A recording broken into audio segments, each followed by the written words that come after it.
process going, but we can start off with it's just two systems, and both of them by Alan Weiss.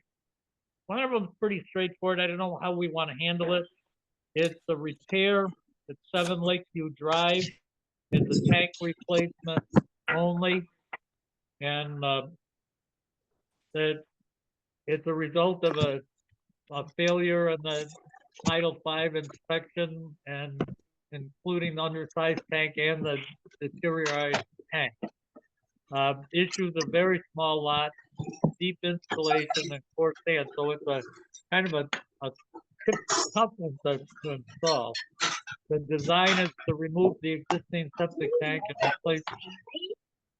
Well, this is a mess.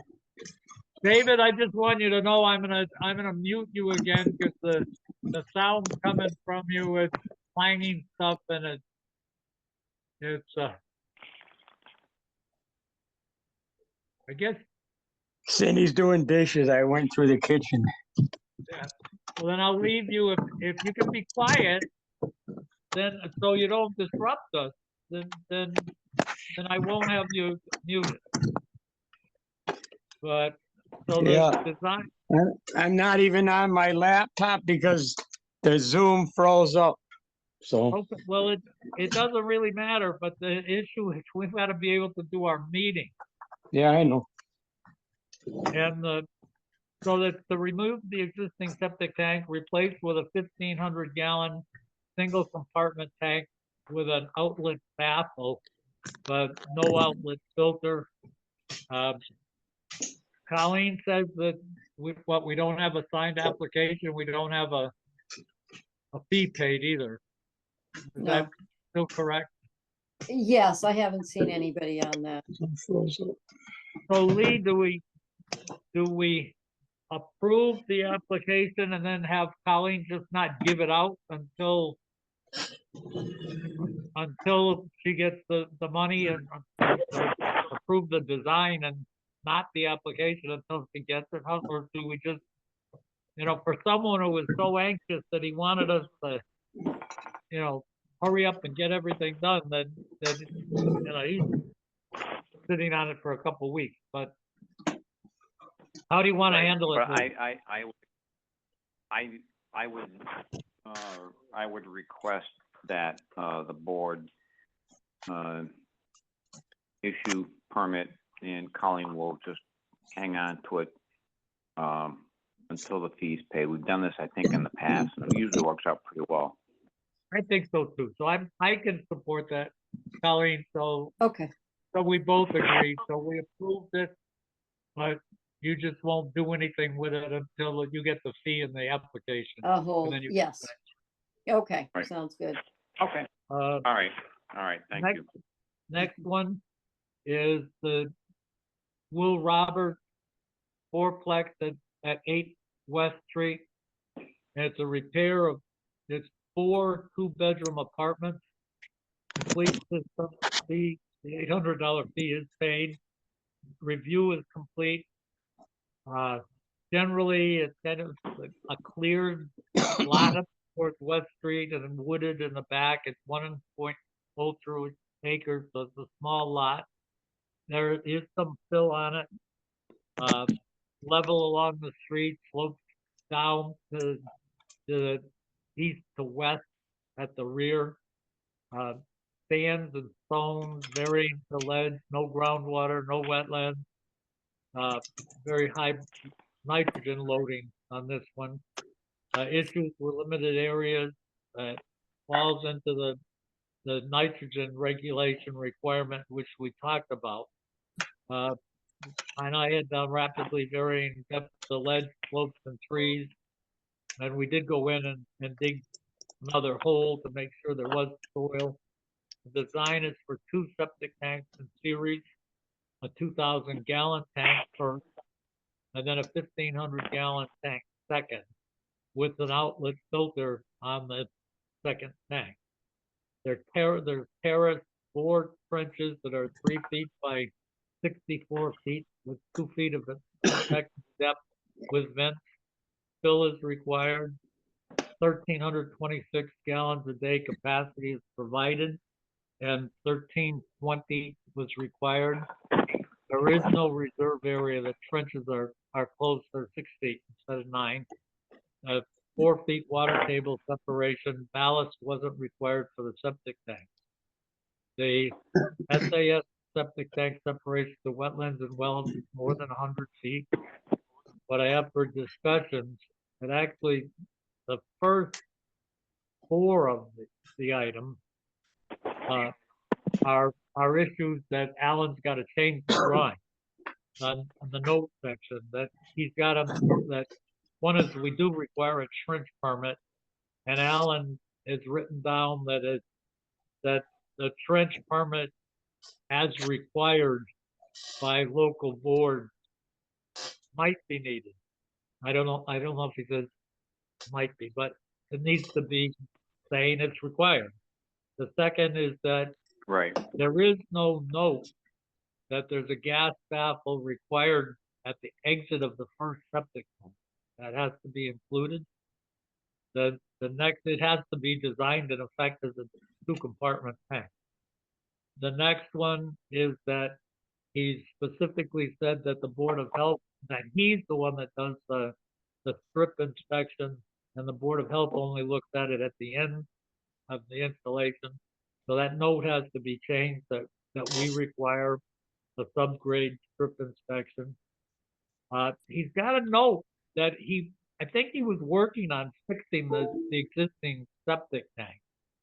And that, because it now says with missing the head of the arrow and the tank has been removed, that it says the existing septic tank has been removed from the drawing. The instructions appear to have been included that it was going to be removed and replaced with the big one, but with the new one. But he erased the old tank, and he doesn't say that it's the old tank that was removed and replaced. So that's got to be added or corrected. And then, so you've got the trench permit is required, and then a fill requirement that we have, and then those 4 notes need to be fixed. So what is your thought, Lee? And remember, on this one, we decided that they did the water test and found out that nitrogen was not an issue at all. It's a deep well, and we said we're not going to deal with nitrogen reduction on this system. Right, I remember that discussion. So yeah, as long as those other notes are attended to, which are probably, I'm guessing, oversight on Alan's part, it's probably just overly busy, then there's no reason I can't think to go forward with this. Not to go forward. There's no reason not to go forward. So you're saying, yes, you approve this. Correct. Colleen, I do too, subject Okay. to those. So those 2 are done. Are done. Okay. Oh, the minutes. Don't forget to approve the. Okay. Let's do the minutes right now. We've got the recording going. I didn't forget to do that, but Yeah. Mhm. So are you okay with the minutes? I didn't have any changes. Yeah, I didn't find any errors or omissions. Okay. I've got, let's see, we're 7:08, and we've got Bobby Sheehan is coming up. Actually, we can He's actually here. talk. Okay. We can talk about that.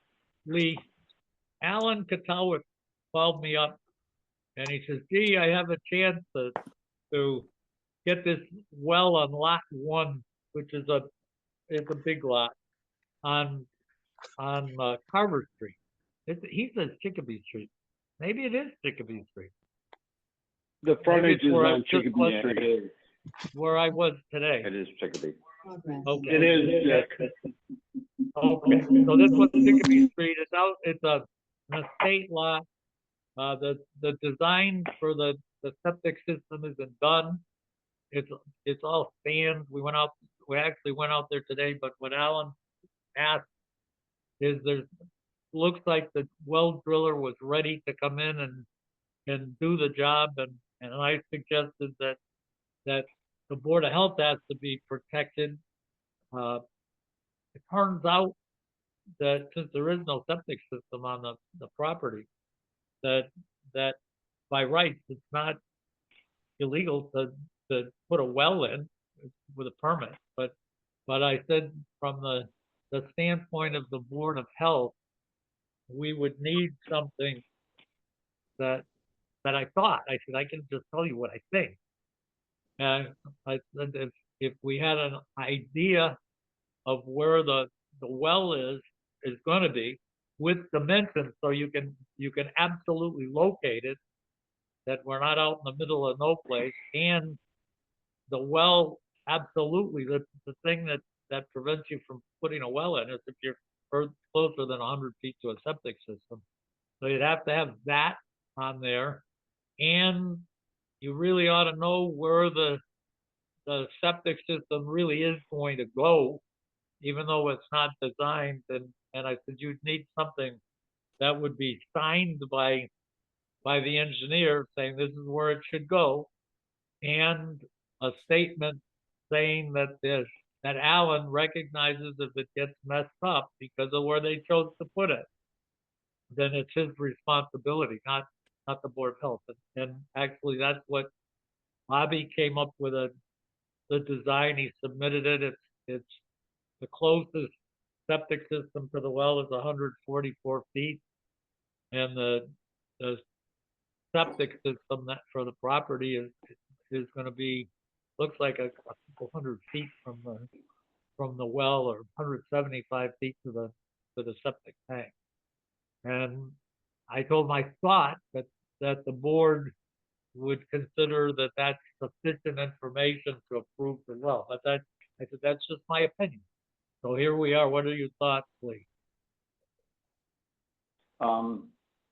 Yeah, I'm reading the layout that Colleen gave to me in the packet, and it looks as though we have a generous amount of room on this estate lot. And Alan did show me a brief 3-sentence paragraph that he signed and dated, saying that in the event that something goes wrong with the well, he's taking the responsibility, not passing it on to the board or the homeowner or anybody else. It's on his dime financially. So I get the fact that we're going a little bit out of sequence, but I believe, given the adjacent properties from a soil perspective, water table, etc., I think we're okay on this. Okay. I do too, Colleen. So we'll approve this one. Approve, okay. Thank you, gentlemen, and Colleen. Appreciate it. Okay, Have a good Bob. evening. You too. Bye-bye. All right, Bob, take care. Thank you. Yep. The next one that I have, Alan's not here yet, so Alan usually jumps in when he's here and we can see him. But Yeah. and Neil isn't. We can actually talk about Neil for a second. If Sure. this one is on 15 Griswold Circle, Lee, and at the last meeting, a couple meetings ago, we said that shallow well had to be replaced. Then we had a bunch of discussion. It's a little lot, and it is in violation of the at least for new housing, the 440 gallons per acre rules. However, our discussion at the last meeting said that rather than just say you have to replace the wells, why don't you get the water tested? And Neil supported doing that. And we got a water test.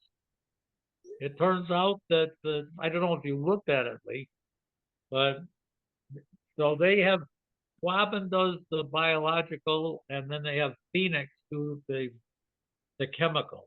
And it turns out that on nitrogen, it ends up that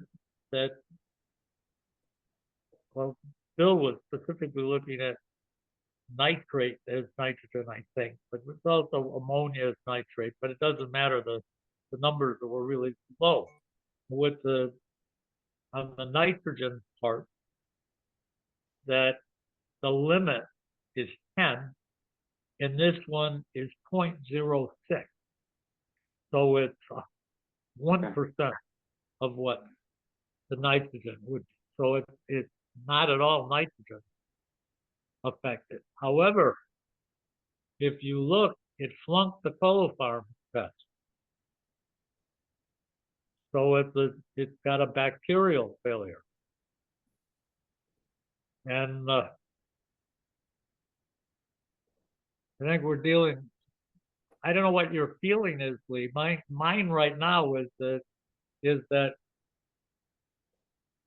the shallow well, we don't like anyways. We wanted it to be replaced, and whether it looks like from a chemical standpoint, not needed, but right next door, they just had their point fail.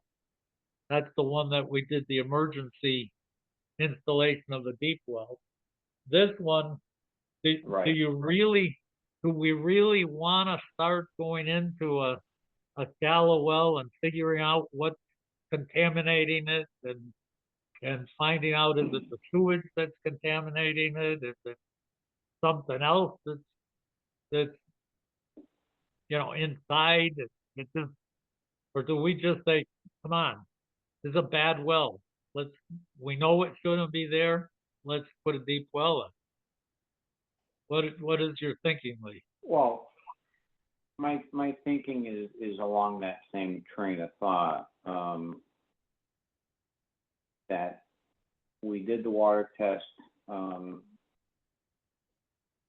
trying to avoid replacement of the shallow well, which is not, I believe, in the homeowner's best interest to keep fighting the bacteria. And this is the right time, since the septic system is being dealt with, to protect themselves with a proper well. Yeah. I I don't support know, that. and I don't know if Neil is thinking or requesting that they try some treatment option on this thing. I don't know if that's even on the books, but I think this is the right time to protect themselves. Children, grandchildren, visitors, whatever, and put in a proper well. Yeah.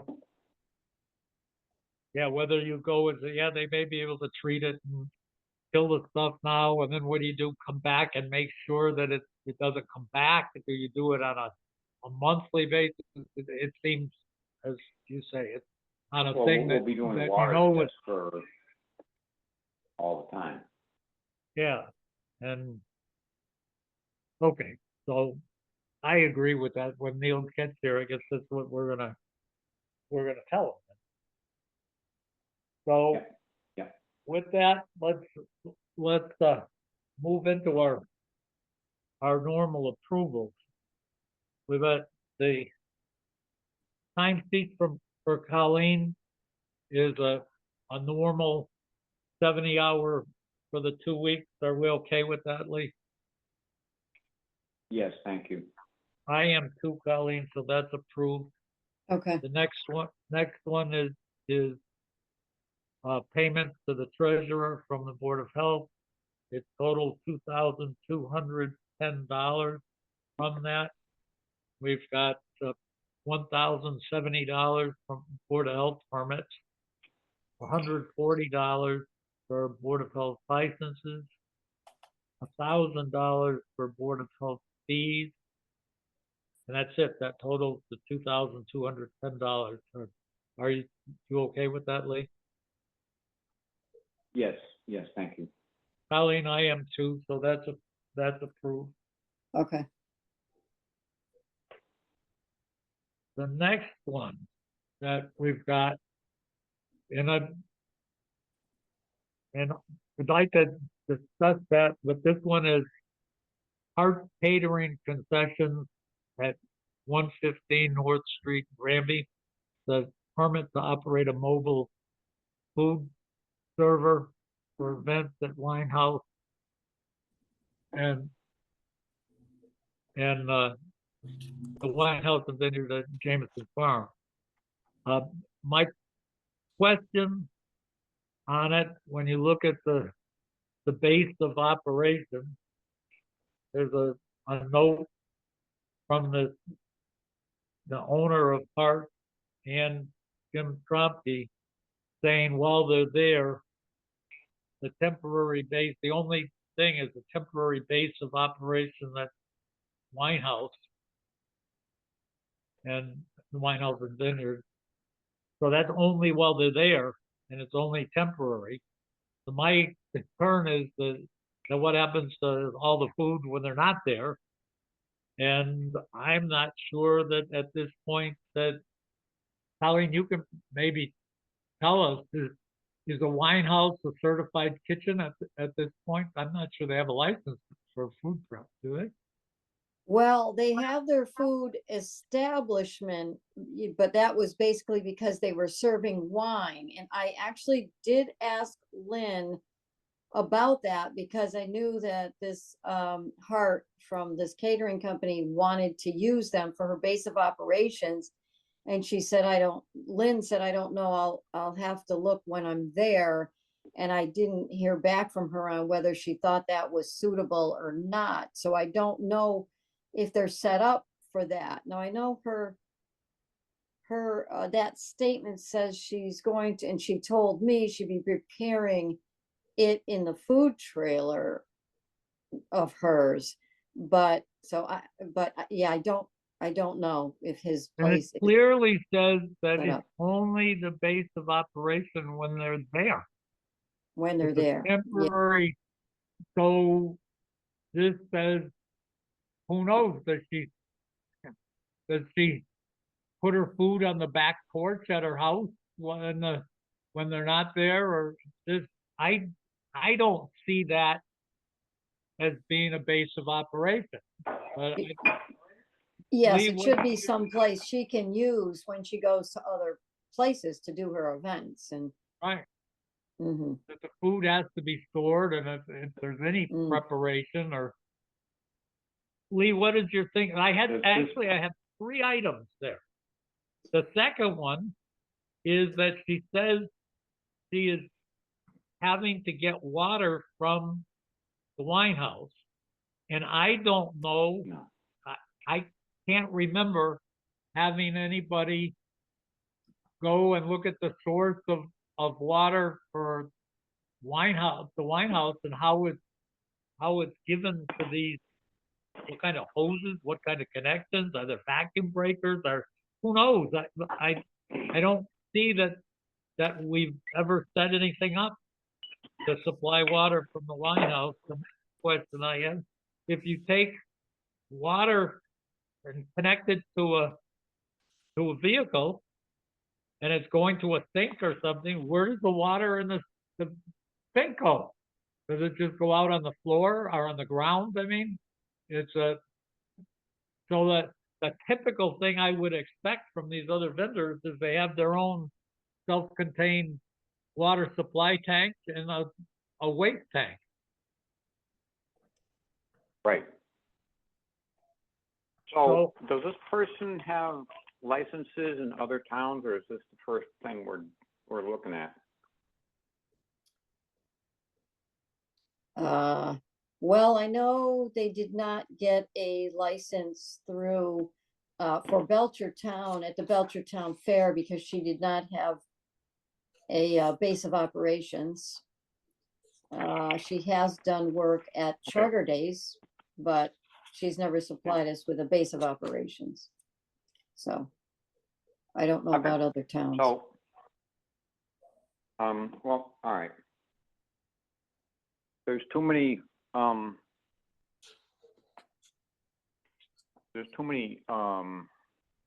much baggage here for me of the unknown. Storage, of food, proper temps, experience in just doing this on a commercial scale, understanding, is anyone in this operation, safe, certified? She has her certificates, yes, for Serve Safe and the allergen awareness. The owner of this, her name is Hart. Okay. I don't have a comfort level at all having the base of operations at another business, since that other business is also a startup. Mhm. And again, as temporary. they properly pointed out, right, temporary, and that's when they're there. And the water supply and the water testing and the, are they food grade hoses? Is it, something from the hose reel in the garage? I'm not a big fan of going forward with this concept right now. I agree, Colleen. So we're gonna reject this one. Okay, Alan, I see you there. We'll break in and let you leave Hello. us quickly. Hello, What Alan. Greetings. what we did, Alan, on 7 Lakeview for the new tank, we approved that, but Colleen is gonna hold it pending the receipt of the signed application and the fee. So That's fine. your part of the design is done, but the installation cannot proceed. Yeah, I think he told me that he might be out of town for a day or two for some work thing. That's fine. So, but we did leave it so it's not hung up for 2 more weeks. As long as, the timing is completely up to him. Okay. So the next one is 8 West Street. We Yes. we approved that subject to the French permit and the fill requirements, but the note that I had is you still left the trench permit on your drawing saying, trench permit, if it's required by the board, it is required. So it says, I drawing needs to say trench permit required. I'm looking at the plan, the plan that I think should be the one that you saw, and I believe I took out the term as required. I simply put at. Okay, maybe I looked at the wrong one. Okay. The next note that I have is that I looked at a few different times trying to find whether you said that there's a gas baffle required at the exit of the 2,000-gallon tank. I couldn't find that. It's And that is, in the version you should have received. Again, it's in the cross section and it's also in the detail of the tank. okay, good. The next one is that the board does require, as well as you going to the subgrade strip inspection, the board requires. Yep. And that in your, I forget which note it is, says that you do that, but the board just does the final inspection. So that needs to get fixed. Yeah. And the drawing that I have on the existing septic tank, it looks like on my drawing, you started to work on it. And that's the one where I said, gee, it doesn't really say what's supposed to happen with the existing septic tank. And it looks like what you ended up putting in was the existing tank is going to be removed and pumped and replaced. but then the picture of the tank has been erased. I did not insert on the plan. So I'm looking at a plan that says revised March 19th.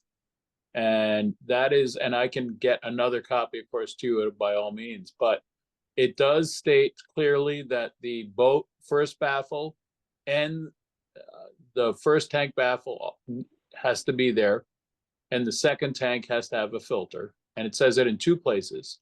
Okay, that's fine. Yep, and then it says pump, crush, and fill existing septic tank.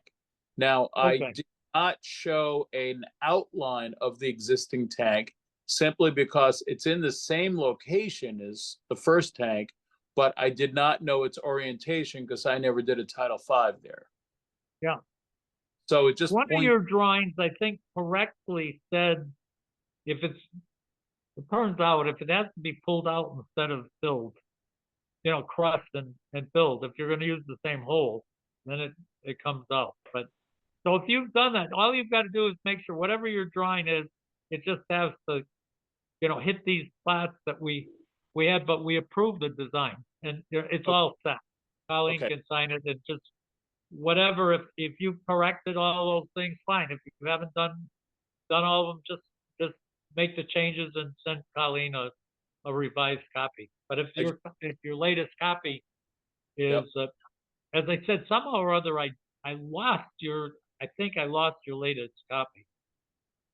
That's fine. So if Colleen wants, the date to reference is March 19th, and I just added the term remove to where I talk about the pump, crush, and fill existing septic tank. So I can redate We're it, set. or we can just keep it March 19th. I don't care. All right, I'll just send Whatever it. That's fine. So we're set. You're all set, Alan. Done. Thank you. Good night. Okay. Good night. All right, Alan, thank you. Good night. Neil, Good I night. saw you there. I'm here. Very interesting. Lee and I had a little discussion. Let's see what your thoughts are. But Okay. you had the water test done on that well. Yep. And I looked at it and said, wow, I said, this thing is, from the nitrate standpoint, it's no problem. It's all set, but it failed the bacterial test. Which wasn't what we were looking for, but so I did a little research and found out that it's a point well, which you can't chlorinate a point well. So they contacted Quabbin Well to put in a ultraviolet system to remove the bacteria.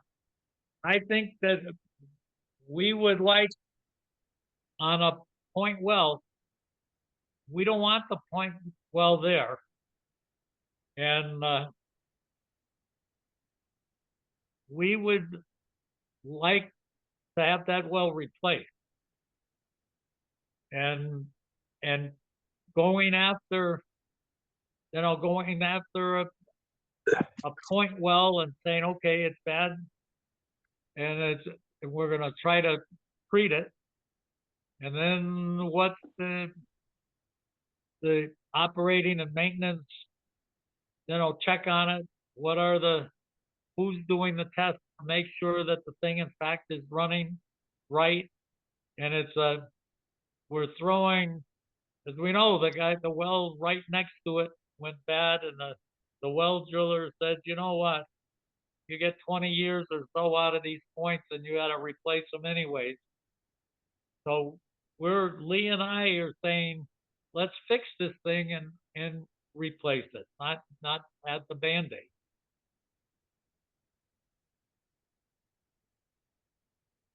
Well, I mean, if you're putting in an ultraviolet system, you are removing the bacteria. I mean, that whole area is mostly point wells from what I found out. Yeah, as something happens to the well, they get replaced with a bedrock well. Right. So now we've got a spot that this one's gone bad, and instead of saying let's fix the problem by doing a root cause fix, we're putting on a Band-Aid. And unless, if they have,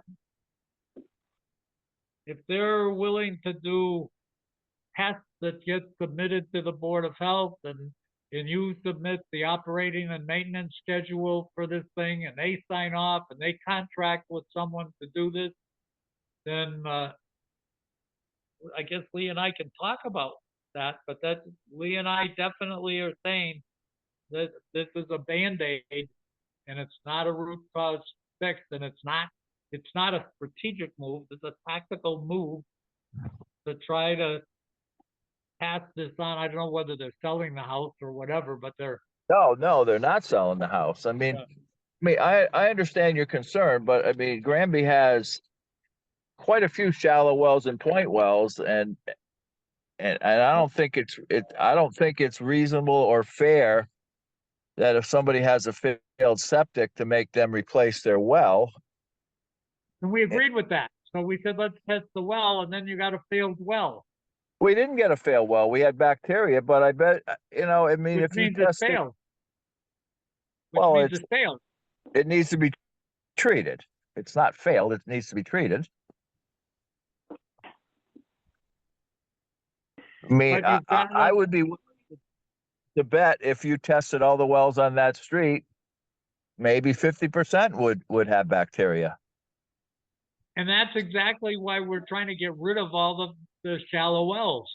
We had trouble with, in the wintertime, with at least Quabbin told us that the rainwater caused these, especially shallow wells, to end up failing with contamination.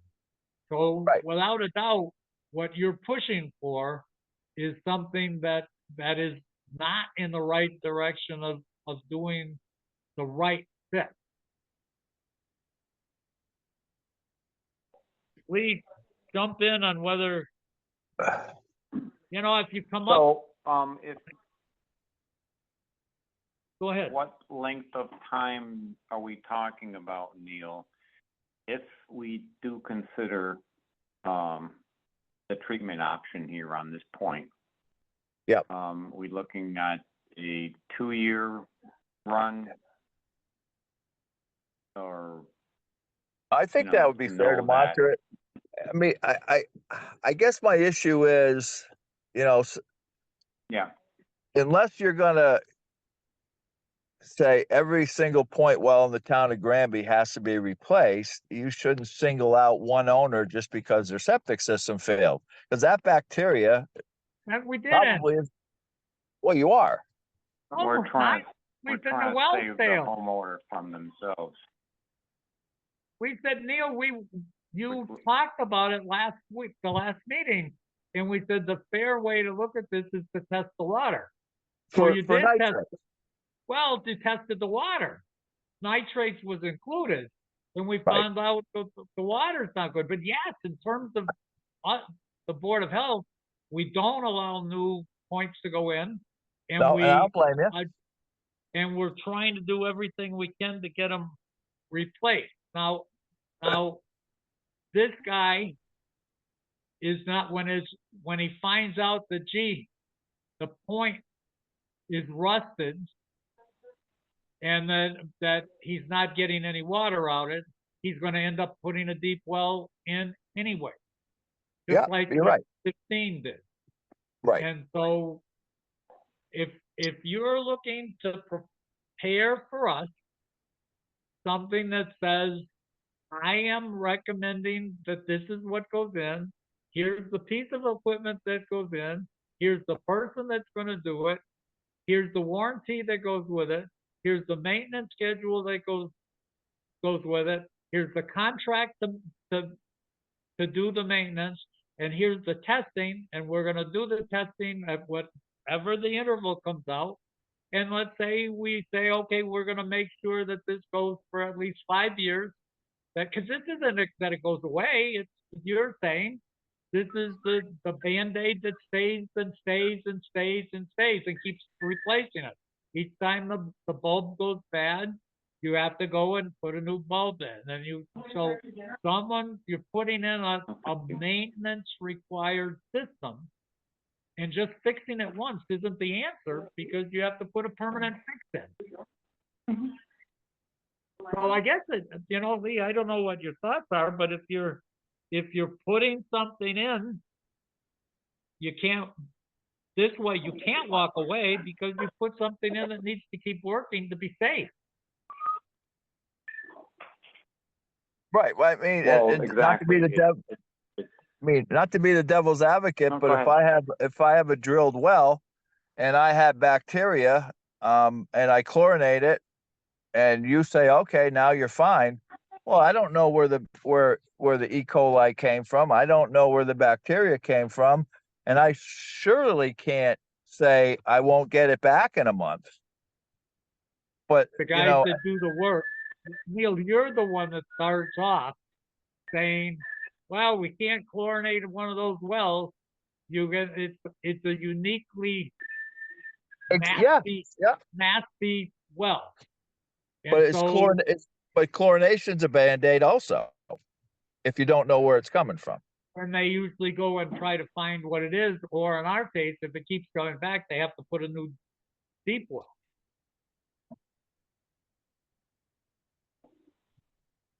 But Okay, we'll see so if they're willing to do a maintenance plan, are you agreeable to that? well, we haven't seen what the maintenance program is. But you've got to put something in place that says essentially, whatever you do, you have to keep working, and you have to have a program that stays in place.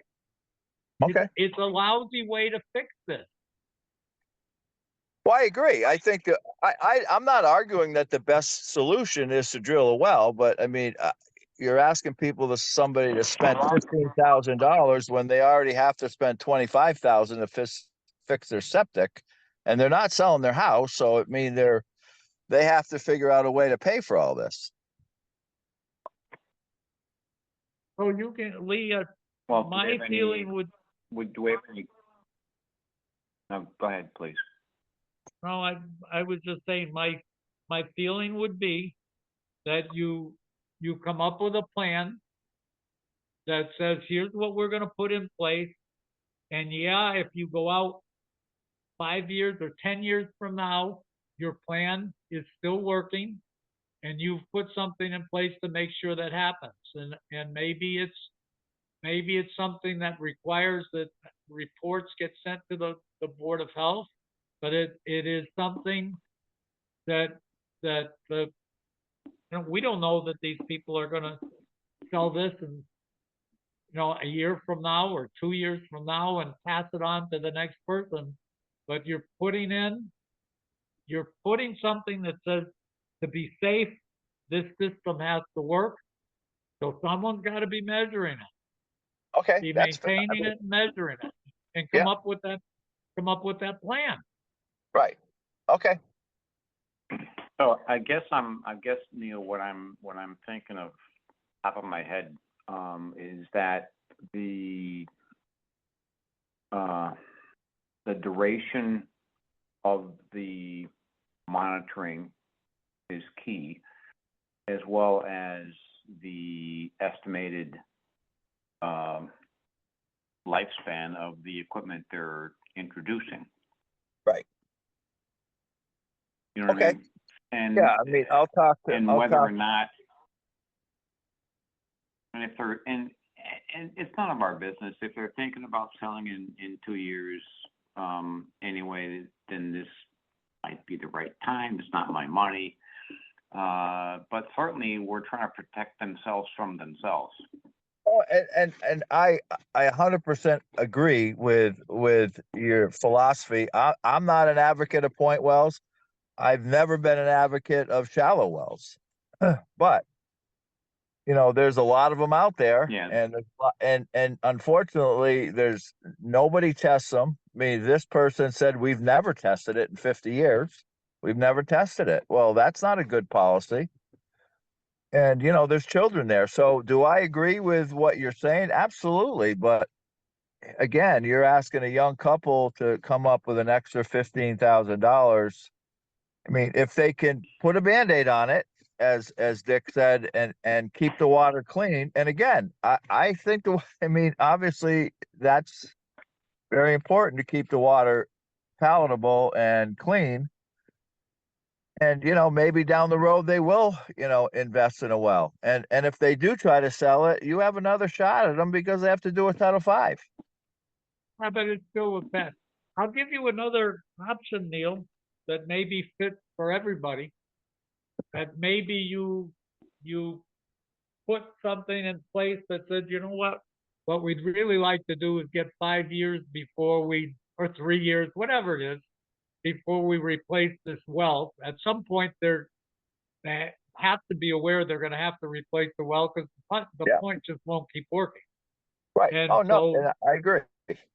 so maybe what you do with them is to say, guys, this system probably will work for 3 years or 5 years, but we're going to get you a 3-year, whatever the time period is, that says at the end of this thing, we're going to replace that well with a deep well. And so instead of saying this thing has to run forever and you test forever, maybe you say this thing has to go for 3 years, and at the end of 3 years, you're going to have to replace the well, or 5 years. That whatever it works out, that lets them stretch out when they have to put the money into the well, and gets the Band-Aid to say, okay, we could live with a Band-Aid for 3 years or 5 years. And then at the end, when everything is saying, well, this equipment, instead of going on for testing and doing things for 20 years, say it's crazy, let's fix it. But at least we've spent $1,000 right now and defer 15,000 for until the well goes bad, or Right. 5 years or something. Right. And I think that's fair. And obviously they want clean water. I mean, I don't think I mean, nobody wants to have bad water at their house, obviously. So, I mean, I think they have to No, get but past. then, then the downside, of course, Neil, is that in 3 to 5 years, we don't know the number, but I'll bet you it's going to be another 20%, maybe more. It could be. Again, Oh, I'm not absolutely. spending their money for them, Right. but as well as I do where this whole thing's heading. Yep. Expensive now. It's going to be nuts. It's going to be nuts in 6 months or 2 years. So, But at least whatever. at least it gives them time to pay for their septic, which yeah. which I mean, which is especially with children. I right. mean, Yeah. that's the key thing here is that that's the primary focus of the board is to some older people can somehow manage through it. Children, not so much. That's unfortunately been proven a million times. Right. Yeah. And I know that maybe, you're not Neil, suggesting that we look at it. Yeah, so as you do it, Neil, maybe you also write into this that also, they go out to whatever this distance is that you choose. Or you put in also, if the house sells, that the well gets replaced at the sale of the house also. Yeah, that's fair. So somehow come up with something that says, okay, we'll put a limit on this. We'll put a maintenance system and testing thing in place and get it out for some time. And we just say at the end of that, we're going to replace the well with an artesian. Okay. Yeah. Okay? That way Okay. everybody has working room. Right. Okay. All right, Neil, thank you. Okay. Thank you. Have a great night. Okay. Good night. All right. Bye. So that's Neil. We've got, I suggest that we, again, defer the regulation without Bill here. We definitely, I don't think we should be discussing our regulation. Lee, what do you think? No, I agree. That's something for all the board members to be present. So Colleen, we'll move that. Now we'll go back onto our list. Yep. The next one on our list was the installer's permit renewal for DW equipment rental. And that's a renewal. Yes, So are you okay with that, Lee? I am, thank you, yes. I am too, Colleen. okay. Trying to get to my pilot. When I jump around like this, I get. Yeah. I don't like to say confused, but the next one I have is a well permit application for 43 West State Street from Connecticut Valley Artesian Well. Now this one is at the what was it, Allsport? Is that what the name of that All, one? it was, I think it's the building that was all powered, or, Yeah, All Power. Yeah, and it looks like it's as you look at the from the street, it looks like it's the right-hand building. That when I look at this thing, it appears that they're getting into a position to split the property up, but I don't know that. But it looks like they're putting the drawing that they have would indicate to me that there's a well for the building on the left right now, and this one is the one for the building on the right. Lee, do you know anything Okay. about this one? This is news to me, which is okay. But that being said, are there any engineering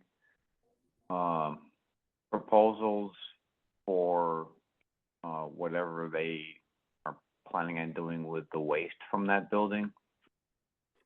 I don't know if all the buildings are connected to the community The sewer? system or not. Yeah, when I looked at the drawing, I tried to blow it up, and it wouldn't, it looked like it was a scanned drawing. And then they gave their own blow up that you could read better. But what I can't tell very well is on the left building, it said existing SAS.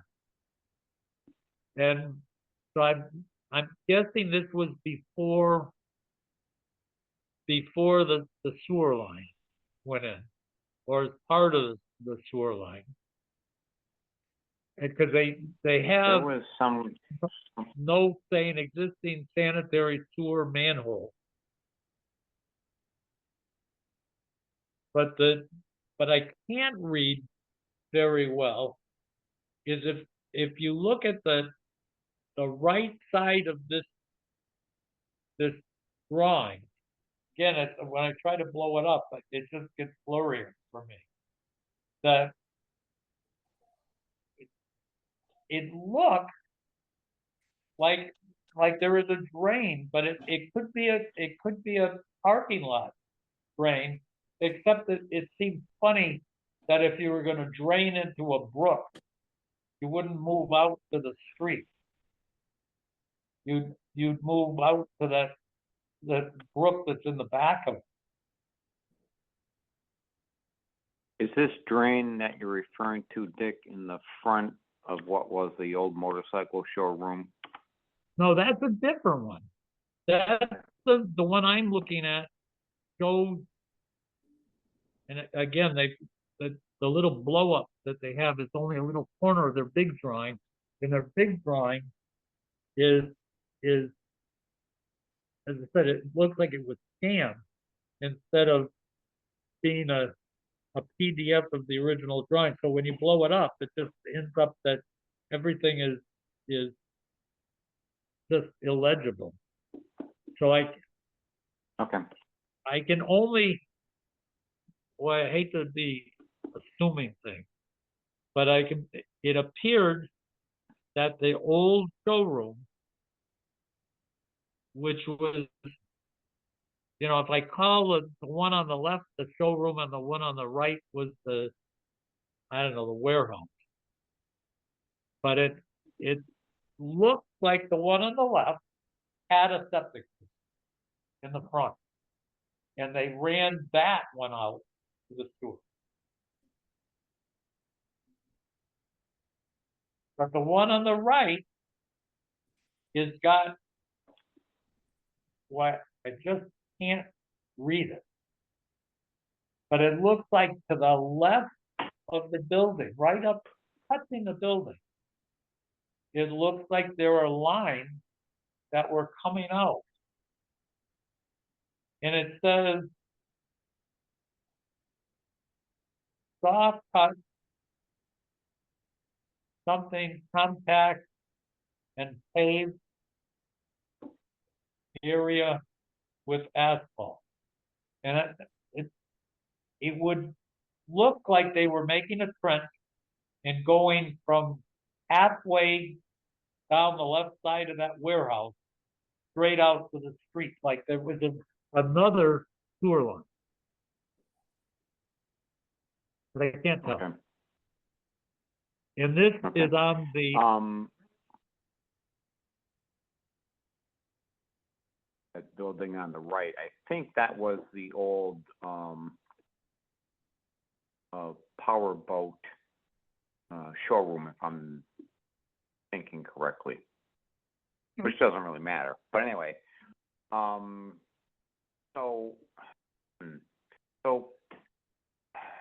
Colleen, could you get a hold of, I don't know, the selectman or somebody to see what, if any, buildings are in fact connected to the community system? Because I don't know that Dan Darcy ever, Well, is there sewer? went in Yeah, for this thing.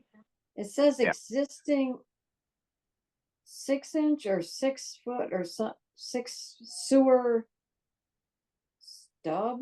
Is that what that says in the front? Near the road, like? it says existing 6-inch sewer sub with an elevation. But you don't know that once they say it's a sub, it looks like it was there ready to receive a pipe, but it doesn't tell you anything about the pipe, whether that anybody ever connected it. Okay, so I gotta find, yeah, so I can find out if they're connected, if those buildings are connected to the sewer there. Yes, please, if you could Yeah. do that. And then the other I can find, question I have, which may be premature, is that I thought the property in the back was just sold. So is that road between those two buildings gonna be a access road? I don't know that we even know that yet, and it may be of no value to even ask the question, but if it's an access road, and it's gonna change what's potentially, if it's not hooked up to the town, then it will definitely change what potentially is in the ground right now. I don't think we can, with property that's set up with access to a sewer leak, I don't think we can let them put a septic system in there. I think they have to connect to the sewer if sewer's available. That's exactly the direction I'm going in here. Correct. Yeah, I think state code, I'd have to look it up, but I'm almost sure that it says that there's a difference. We had some leeway to not have them on the people that had a system already, that we could have forced them to hook up to the sewer or let them wait until the system went bad and then make them hook up. But I think on new buildings that we can't even allow them to put a septic system in. But this well, Correct. Lee, if you look Yeah, at that- it, if that, even if that becomes the driveway. Yep. Although, again, if you look at this layout, and I can't read it very well, but it looks like the space, if you're looking at this property, Lee, it looks like to the right of that building, right within 10 feet of this proposed well, is what would actually be the access road. Okay. Do you have the drawing, Lee? I don't. Okay. It's not, If you I look don't have at, it in my packet. okay. Yeah, so if you look at the property, No, it just came in. again, I can't tell what it's so small, but if you just look at the picture, it looks like you've got a rectangle that's in the front of the property with, it looks like 200 feet of frontage, but I can't tell for sure. But it looks like there's like an acre, a square acre that's right there on the road. And then a kind of like a triangle that sits on top of that square acre. And the triangle, the tip of the triangle, it looks like the triangle's got about the same size, but its base is like 400 feet at the base. And it's a right triangle above it. It looks like, So if you could pick up a right triangle stuck on top of this square, Lee, with the right Okay. side of All right. the triangle touching the edge of the right side of the square, and the tip of the triangle being over the left side of the square. So the triangle is offset. So the base of the triangle is about 400 feet. So it's twice as wide as this. And it picks up this peak is about 200 feet. So there's a triangle sitting on top of the square. And over to the right, the two properties occupy from left to right, occupy about 3/4 of the width. And it's got this thing that looks like about 50 feet wide that goes up the right side into the triangle. And this well Okay. is touching that road, which is maybe exactly the spot where you don't want that well. Well, yeah, that would be problematic as far as maintenance, snow removal, paving, whatever, you name it, Yeah. it's gonna be in the way. Yeah. And who knows whether the sewer line coming out of that triangle is going to be going right next to this well. Yeah, we So I think- unfortunately are in the dark on this whole thing. Yeah, No I idea think what's going on there.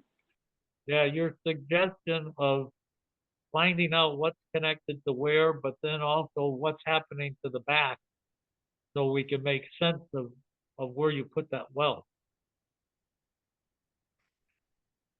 Yeah, I mean, on this one for sure, I would like to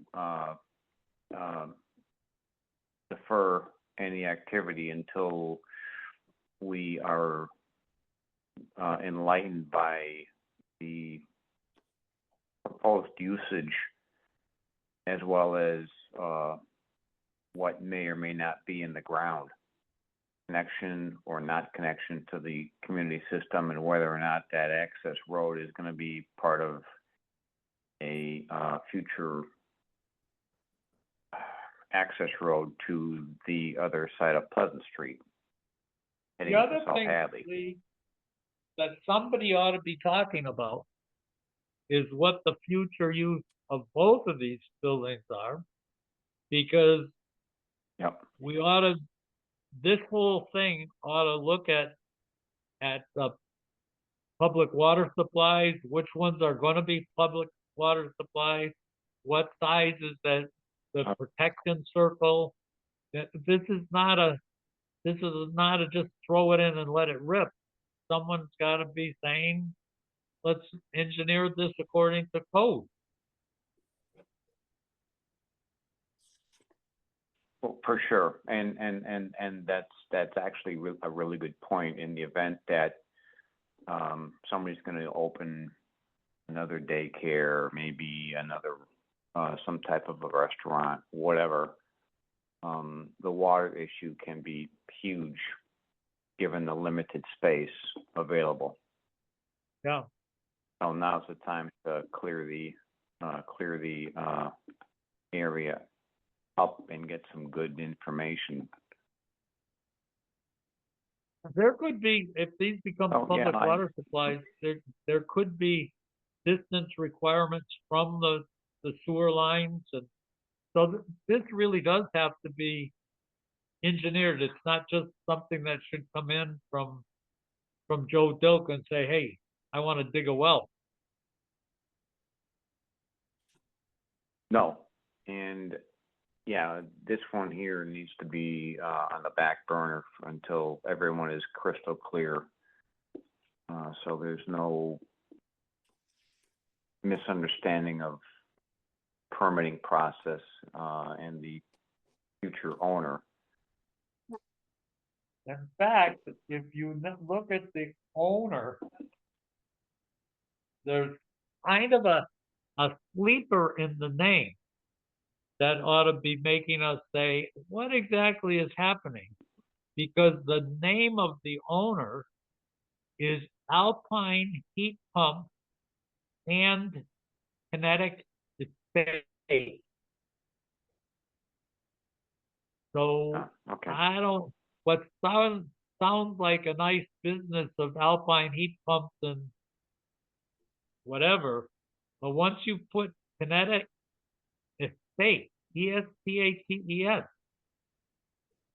that certainly says there's something maybe in the works here that's already in the works.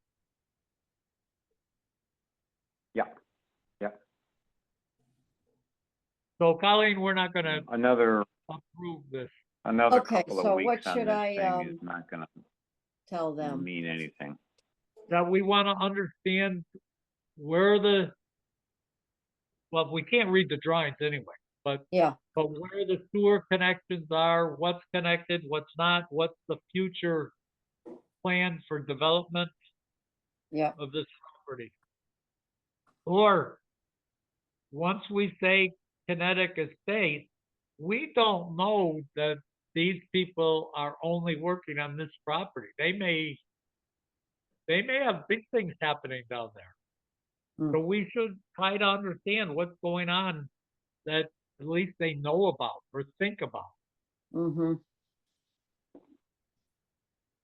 And the potential use, especially what are the, around there, what are the other public water supplies, what are the protection circles around it, and Yep. Yeah, okay.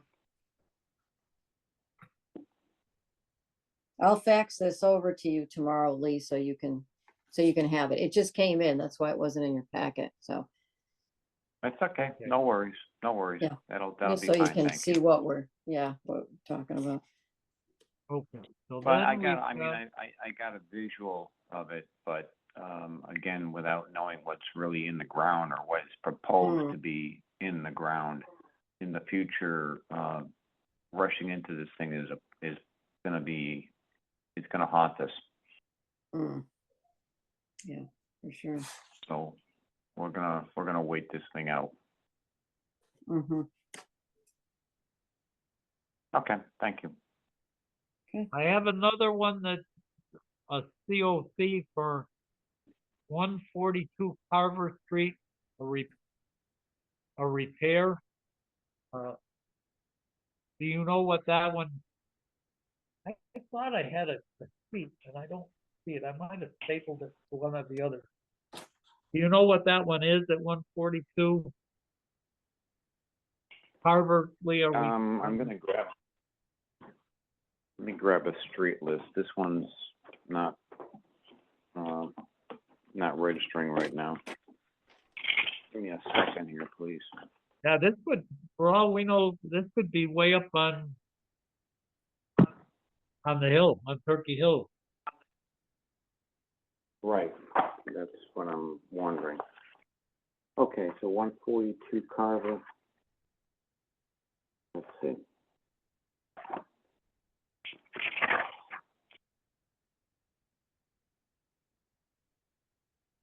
Well, actually, I have this. I do have it. It is,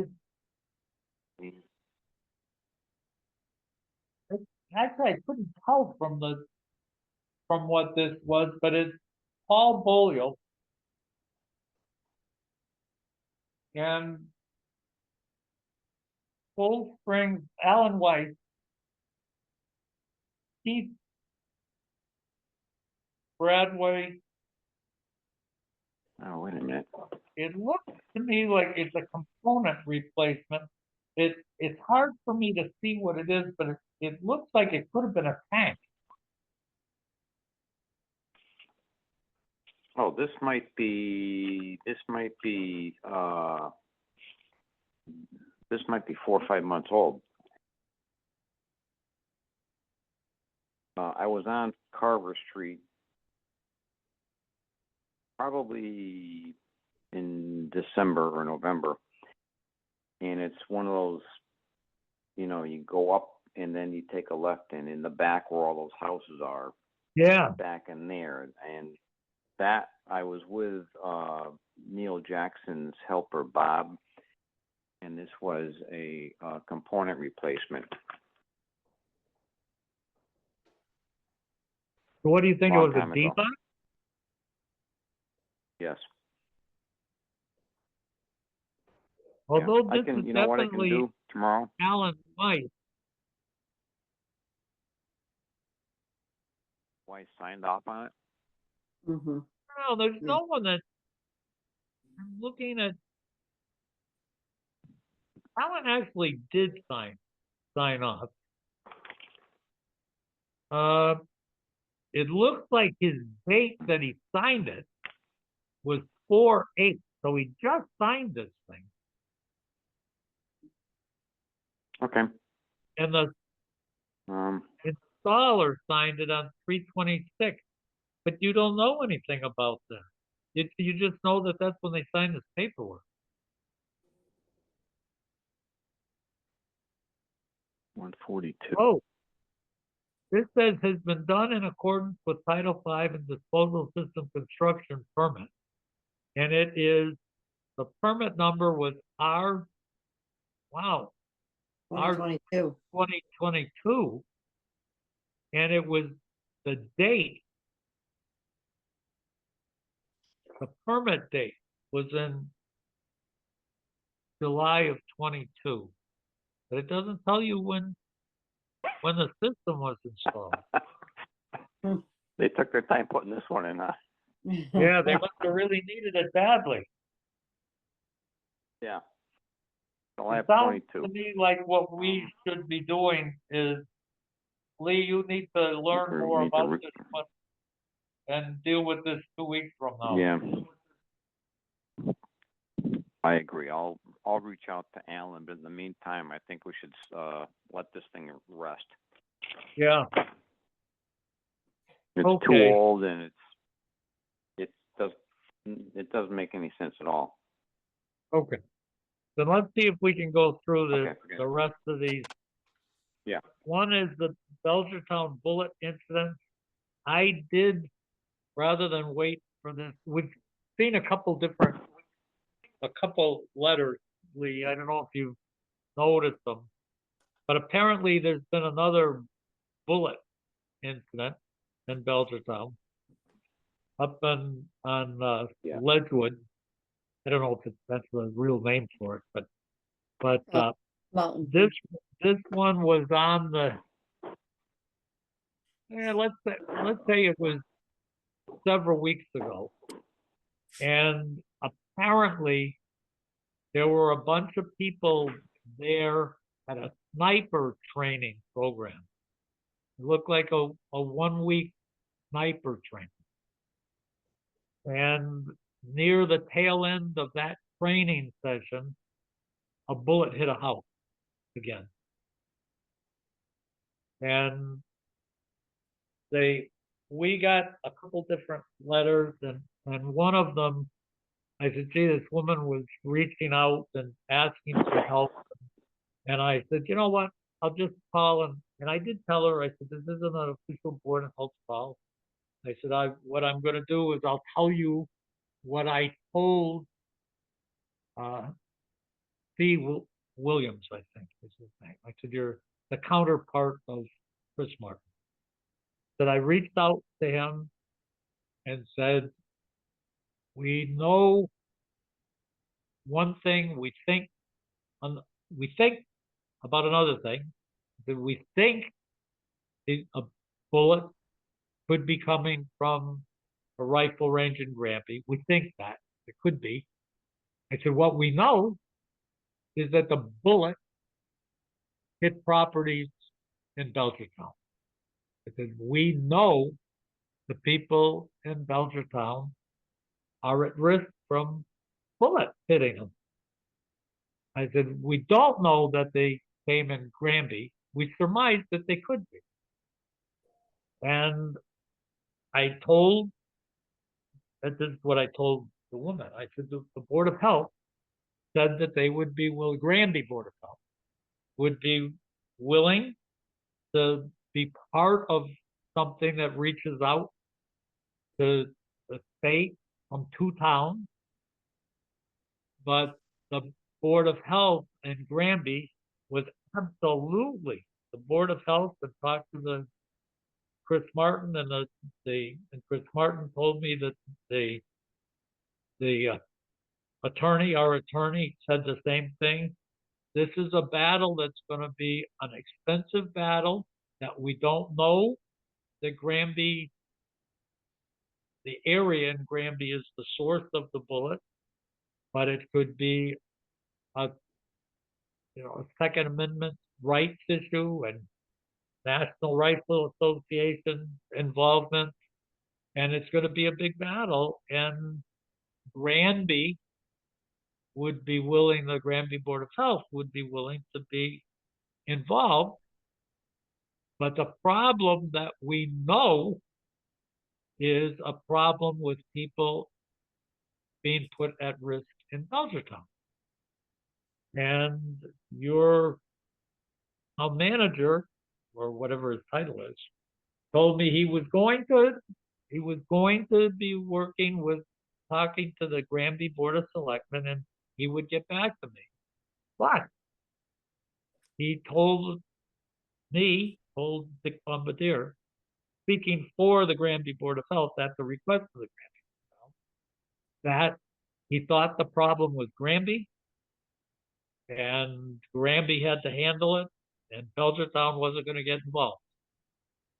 And I said, and I told that, Steve Williams, that unless the government in Belchertown stepped up to the plate and said, our people are at risk here, and we need something done because it's our citizens that are in trouble, and maybe involve an operation in Granby, maybe that the Granby Board of Health would be willing to be involved with a joint effort to go to the state to get help.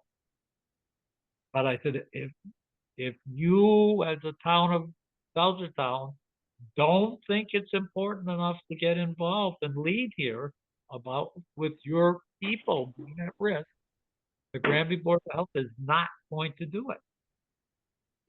And I said, I did say, if I were you, I would make an appointment to deal with your Board of Selectmen and your Board of Health and go before it and tell them what the story is and tell them what you feel about it. And so I said, it's not anything that this isn't a statement from the Granby Board of Health. I'm just repeating what the Granby Board of Health decided some year ago when this Right. first happened. And that's where it is, but it's still, the best of my knowledge, that the Board of Health has not changed its mind. But she said, well, there's a bunch of us dealing with the state, and I said, my experience is that if you're trying to get something done with the state, you need your town government to be reaching out, not 6 people. And I said that in my view, that the state is probably supportive of protecting people, but having 2 towns work together to reach out is probably a lot more effective than just having Granby do it. I mean, Belchertown do it alone. But I said, given that, you need to, if we're going to go forward, I said the letters to the town, the Board of Health in Granby aren't going to be the ones that are able to do this. You need to have your town officials stand behind your citizens. So she said she would deal with that. So that's just my report. It's not it was just repeating what the board authorized me to say the last time. Yeah, I No. get it. I get it. I mean, as I'm sure you recall, some years ago when we were meeting in the town library, we had a collection of citizens from Belchertown, even then, years ago, voicing concern, which has now come to be a reality. Mhm. And I think a similar situation happened at the Belchertown, whether it was the selectmen or the Board of Health or both, didn't back it. That was my recollection. But it's probably part of our, not that it matters, it's probably part of our minutes. It would just have to be, if necessary, archive it and go backwards. Probably no point in doing that because it's not going to come to anything. But this has been, as you know, going on for years and years and years and years, and now it's at the point where before somebody has an untimely accident, somebody needs to understand the seriousness of this and do something about it. Yep. But again, And then I did explain to her that when I talked on the last time, not only did I talk to Chris Martin, but I talked to the Chief O'Grady, and he was saying we're waiting for the state to come up with the.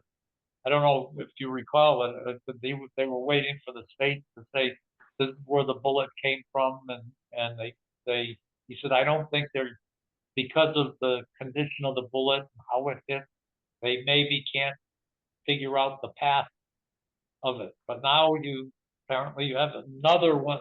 But this was another one at that time that one hit a door and one went through a glass window, and this one is another one that hit a house. So maybe there is a letter that we got that Colleen passed on that did come from Steve Williams saying, gee, I didn't know anything about this, or this is a new thing to me, or maybe it's the new one is a new thing to him. And he says, oh, we're definitely going to look into it. So maybe Belchertown is going to look out for the citizens this time. They had something on the news. Did you see it? No, I didn't. So they said that the Belchertown police were looking for help to see where maybe these bullets came from, and they talked about what happened. And in Belchertown, they didn't mention anything about, where they thought it came from or anything, but they were just looking for help to see if anybody knew anything about it. They ought to.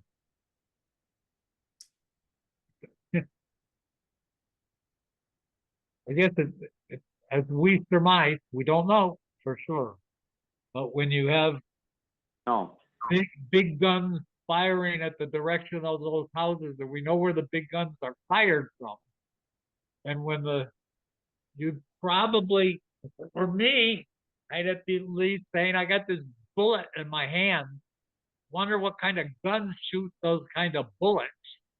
And if you say, gee, there's at least one place that those guns, those kind of guns, but I don't know what the bullets look like. I've seen pictures, but I'll bet it wouldn't take a lot of investigation to find out that the guns that shoot those kind of bullets are routinely shot in one area. And at least the picture that I yes, and saw, the and my it's guess is if Colleen's nephew shot at a house 100 feet in the woods from behind their land, the bullet would have gone right through the house. So it probably was a little bit further away than it really is your nephew coming. No. Just happens that I know you did live in that general area. I did, But- I did. So anyway, that's what I just left it with her. And I said it's public record that the Board of Health took that stand. And so if you went to a meeting and said that's what the Granby Board of Health, I said that would be true because it's what we said. So that's what that was. Our budget. okay. Well, I did talk to Chris Martin, who, and another reason, I forget what it was that I was talking to him, but he said, gee, just want you to know that I increased your budget. And he says, it looks to me that you moved the salary around, that you dropped your inspections and move your inspection money up into the salary range area. And I said, yeah, I said, what we did is we set it up that in effect, that Lynn, I forget the number, but let's say we had figured Lynn was going to get 100 inspections at $35, which would be 3,500. And that we thought she was going to have 100 inspections at $100 now. So it's 10,000. So we took the money and moved it. We increased the total money, and we, by the whatever $7,000 or 6,500, and moved out the 3,500 into the salary along with the extra 6,500. And he says, I feel uncomfortable about taking the 3,500 out of your inspections because you don't know what's going to happen. So he says, I'm putting the 3,500 back into your inspection. So I'm adding another 3,500 besides the 6,500 that you added.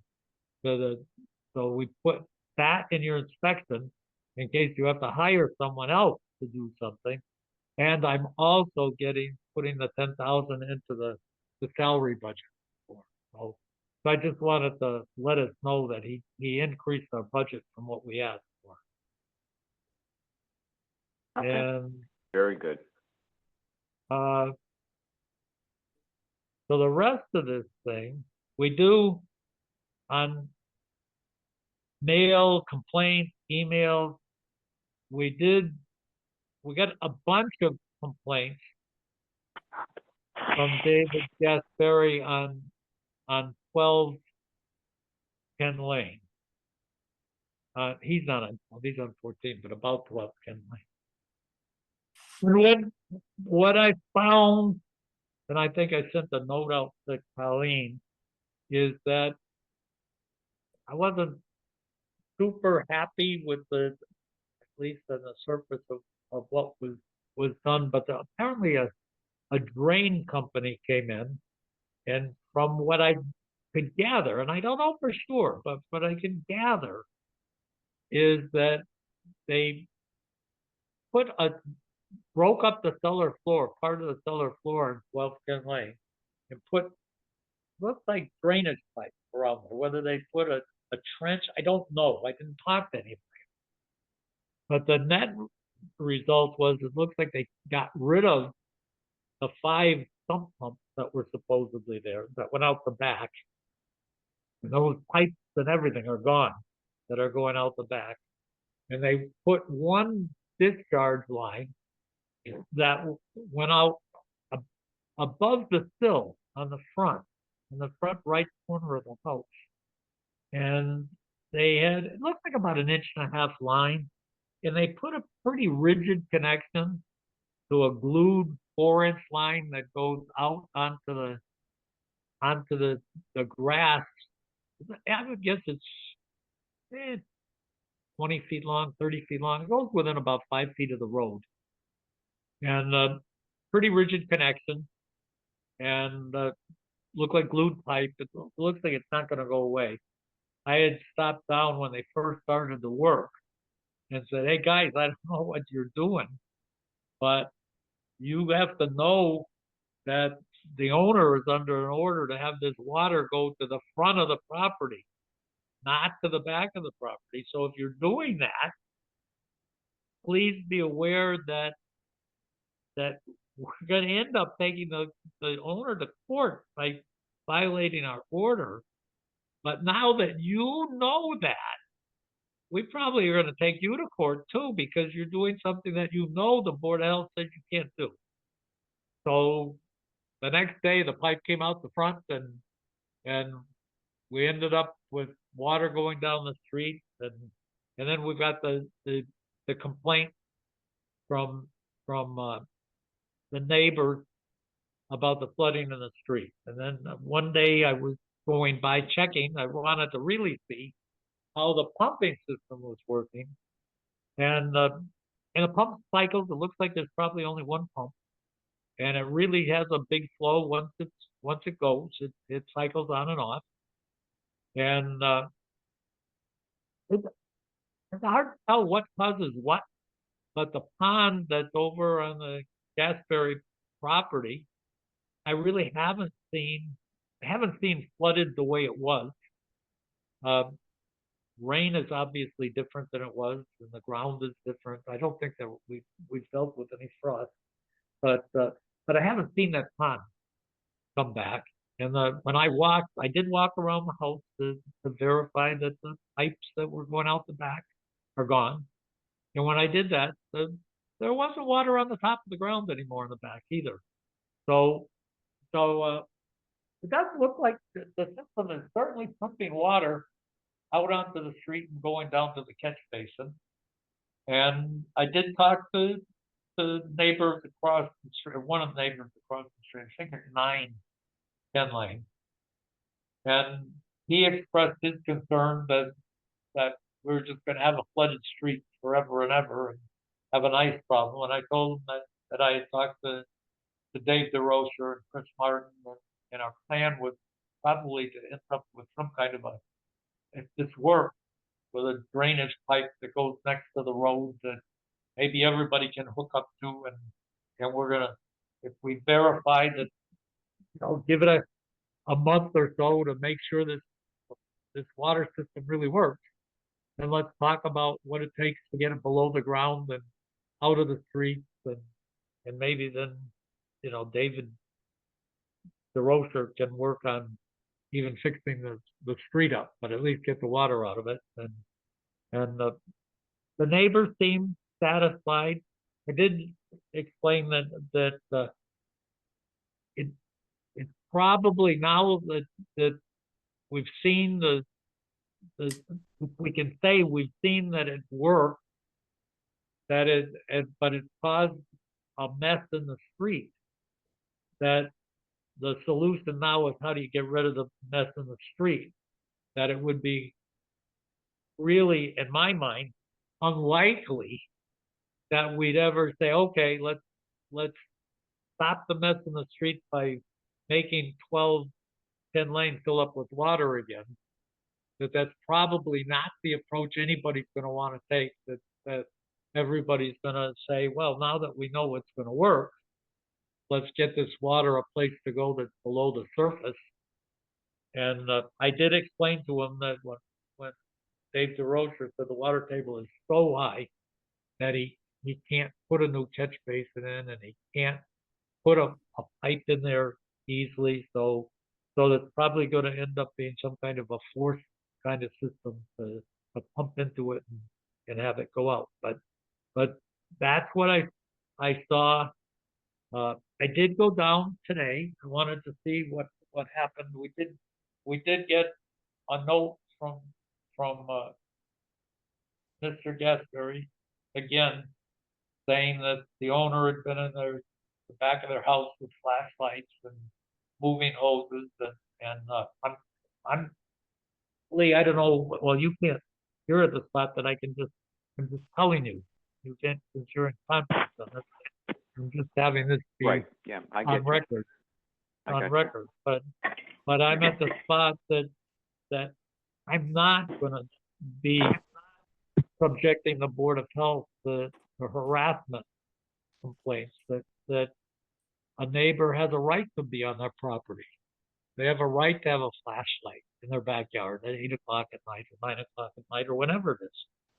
And if every time they do something, the Board of Health is there, we're going to end up in court. And so, but I did go down today and just drove, because I wanted, with the rain that we just had, I wanted to see if the system was still discharging water into the front, and it looked like it was working, still working, or had been changed, and indeed the road still has water on it. You can see water flowing down. I watched the discharge come on and go off, so the pump is still going in there. And I did, just to say, well, as long as I'm here, I did look, the pond over on Dave Gasberry's land looks like, I didn't get out of my car, I didn't go on anybody's property, but it looked like the pond was not there, even with the rain. And when I looked into the backyard of 1210 Lane, it looked like the pipes had in fact been pulled even further away from the house. I could see some pipes way in the back, but there's definitely no pipes connected to the house. And so she's done what we asked her to do, is to get that water to the front of the house, and she definitely, whatever those workers did, I don't know, but they've done something that's permanent and not easy. If anybody wanted to put it in the back of the house, it's not easy to get it back there. It's not something that someone's going to say, oh, let's sneak it back there. It's going to be some work to do it. So and my guess is that the owner of 1210 Lane, after seeing that the water's not in her cellar and pumping out the front of the house, is not going to be anxious to put the water in the backyard again and have her cellar start flooding. So Yeah, I think exactly. if we can go another couple weeks, this rain looks like it keeps going. We're going to go April showers, spring, May flowers. So we get April coming through here, and if that system really does work for another couple weeks, and looks like it's not causing the backup in the backyards of the side yards of 12 and 14, I think we're really, in fact, that even before that, I can probably give Dave DeRocher another call and say, this thing looks like it really is doing something, and we certainly have water on the street and moving down the street. So let's talk about what we want to do permanently and get the water out of the street now. But so that's my report. With Bill not here, it means we can't, with just me, we can't make any decisions, other than I could just not a decision being made, but since I started with Dave DeRocher and talked about possible solutions, now that we see that stuff looks like it probably is gonna work. We certainly, whether it works or not, we certainly know there's water now in the street that needs to get to the drain. And to look at how we can do it. When I talked to the resident across the street, I said, maybe what we do here is get everybody on that side of the street, yes, the east side of the street, maybe get them all with the ability to put a sump pump discharge into the pipe, the pressure pipe, and shoot it out. I said, so we may gain stuff for, especially as we look at the, I don't know if anybody's seen it, but in fact, Colleen sent something out, I think, or maybe Northampton sent something out, that UMass has just started a program to find out about the rising groundwater as a result of the rain changing. And so we're going to have water levels that yeah, are going yes. up. And so maybe with these people that we know have a water table problem, is get in front of this and get them someplace for this water to go. If the water table does in fact come up, it's going to mean that these guys all start to run into trouble where the water starts to come up, and they're all going to need some relief. It just happens that 12 is in probably the worst spot, so she's getting it the first and the hardest. So I will Yeah. give David a call and say, okay, we've pulled the trigger. We got some stuff happening. We're getting results. We've made a mess in the street, which we know if there'd be a mess in the street, we knew that would happen. Now, how do we fix the mess in the street? We fix one problem and cost another. So that's my report on Penn Lane. As it turns out, this is an aside. When I did stop and talk to the two of the guys that were on the company, and that, I don't know, one was the boss of the job at least, and one was a worker. And I did look in the house. The front door was open, and it looked like there's a long way to go before that house is habitable.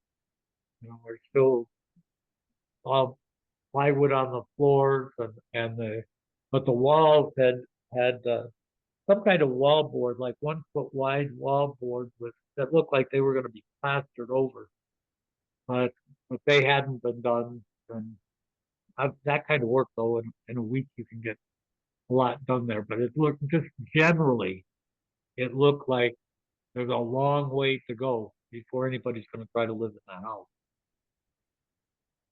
So that's where we are there. And Okay.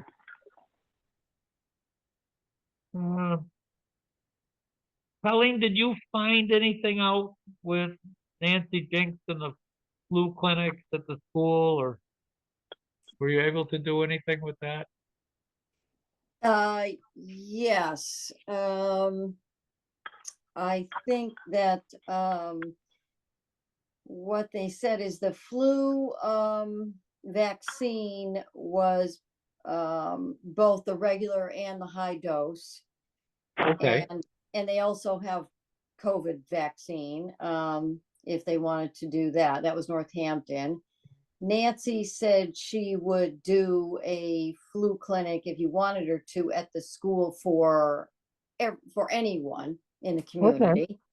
So yes, that's how I said, well, I'll get back to you if the board wants her to do that. So she would work with Northampton, tell them what she would like, for the amounts of vaccine and that sort of thing. She would coordinate that and work with them. Okay, Lee, what are your thoughts? Do you think is it worthwhile? I think it sounds like a good idea. And if nothing else, test the waters, see how it turns out at the end of the day. Getting, the important slice of that thing, of course, is the senior high dose. Right. I think is the primary target of this whole thing. Yeah. But the concept sounds promising for sure. Well, Colleen, even though Bill's not here, I think Bill would be going along with this too. So it looks like a decision that Lee and I can feel comfortable with. If you ask Nancy to try to get the thing moving, let her. It may be that it's mostly the school teachers. When I was involved when COVID was going, it was school teachers that were really looking for Mm-hmm. ways to, but certainly if you can open it up to the community, we could deal with council on aging and get buses to run up and down, and Mm-hmm. Mm-hmm. Okay, sure. Yep, I'll ask her. Yep, or else. you could do that. Okay, yep. And what did you learn about the shared services? So, I did talk to, Lauren, and she, I don't know, do I have my notes here? Yeah. So, and I talked to two people. Ben is the health director in Hadley, and Jerry is the health director in Southampton. I talked to them. So, Lauren, yeah, she kind of went through and she said, this template was made up for like all of the towns, but it kind of is more, some of it was more geared toward the towns that are more in the eastern part. So this is why they've been going over with it and kind of changing some things and taking some things out because they don't apply. Some of the things don't apply to the little towns here. So in that template, where they've crossed things out, that's why they've kind of gone through to see, but they, they're not looking for the boards to give up local control at all. They're there to supplement with the services, add to what the towns already have. You can back out of this agreement at any time. The towns are not expected to continue on. If there's no grant money, the thing kind of falls apart. I mean, I guess maybe they could if towns wanted to, but Lauren said no, that it's designed kind of that there wouldn't be this going on if they had no grant money. So it was really just to make things easier for the boards themselves. They want to get away from the board members having to do inspections because the state is going to be requiring, certain certifications and everything. So they're trying to just help the towns, thinking that in 10 years' time, because this grant money is a 10-year thing. So at the end of this, they're hoping something else will be in place for the towns to be moving forward. So this is kind of just to help the towns along. It's interesting what you just said about 10 years. So this is not a 1 or 2 year grant. This is something that's going to last for a while. It's 10 years and they're into I don't know if they're into, this has been going on for, just, yeah, it is a 10-year. I know that it was like a year and then 3 in sets of 3 years. So, I don't know if she said they're into the 3rd year, but yeah, anyway, it's a 10-year thing. And, they're just trying to help the boards. not have to do, the board members not have to do it, because they know the state is coming down on all the towns, to have certifications and all to do these Right. inspections. So kind of, they're trying to help standardize, so that everybody's doing these inspections the same way. So, Jerry from Southampton, she's at a lot of the meetings and she is generally has a lot of input. So I said, well, I'll try to talk to her. But yeah, she said that her feeling was it was going to take a while to really get all the inspectors for them to help, and that wouldn't be right away. But they are doing food inspections. I know that for sure. Well, they did one for us, but Yeah, Ben from Hadley, of course, they have a lot of restaurants up there, and Right. he's the only one doing, I guess, the food inspection. So he says he uses them quite often, or he has used them quite a bit. And that, yeah, he said he thinks they've been doing a good job with the food inspections. His feeling was, yeah, the towns really can't lose because if they don't like it, they can just back out.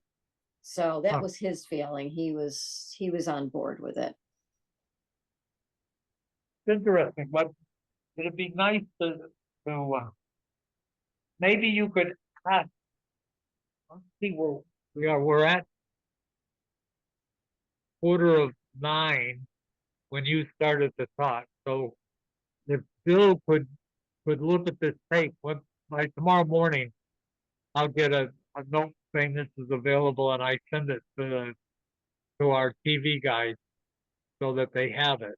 So maybe Bill can listen to what you just said, or else maybe you didn't talk for very long. So maybe rather than make Bill listen to this whole Oh, tape sure. to this part of it, maybe you can call Bill and tell him what you said so that next week we can, I guess the thing would be, do our board should discuss this and decide whether we're gonna sign on. I think that's Yeah, what I our, know they want all the town, I believe well, tomorrow they're having a meeting and they want to just decide on their final draft, the wording on all this. So Okay. that's tomorrow, but they want the town's signatures, I believe, by the end of June. So you don't have to decide by tomorrow. It was just more or less this template that they sent out. I think they're just seeing who agrees, that the wording is okay on this template. But for the towns to sign on, and we'd have to have like I think the town administrator has to sign and whatnot. But I think they're the trying to way get it all the was written, towns it said, yeah, that. by the end of June. So that tells me that we still, that's 10 weeks away. But since we meet only, twice a month, so we have to make up our mind whether we want it. What we probably should do would be for us to make our decision and then tell the selectmen that this is what we're thinking, because the way one of the drafts said that it takes both the Board of Health and the Board of Selectmen to sign on, and Mm, then it takes both to get out. mm-hmm, mm-hmm, exactly. So,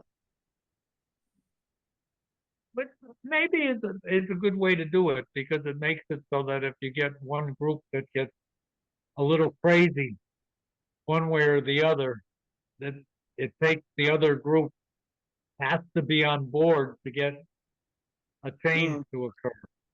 mm-hmm. So then it looks like the next step is for you to find out what this next draft is. It'd be nice if we could, if it comes out, we could at least have the next meeting talk a couple minutes about it. Now we're getting a lot of stuff to talk about. We've got our regulations and this, but this one, we probably should at least take some time to talk about. Yeah. Does that make Yes. sense, Okay. Lee? Yeah, absolutely. Absolutely. So as long as we now have a time frame.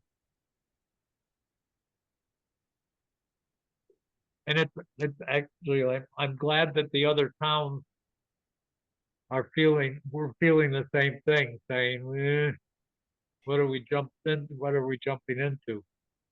Yeah, they definitely, Right. from the other meetings I went to, I mean, people definitely, had questions and they did change things in this. You can tell by where they took things out, and this Ben also said that he was glad they had changed the wording so the towns are not liable, like if the inspectors make a mistake and then somebody comes back at them, that the Northampton, that would be, they would be liable, not the towns themselves if the inspectors, Yeah, like say, for instance, made a mistake or whatever, but yeah. that's what he was saying. So, I don't know if you want me to go to the meeting tomorrow. I mean, like I said, they're taking a vote on, I think, the current version here that you've got.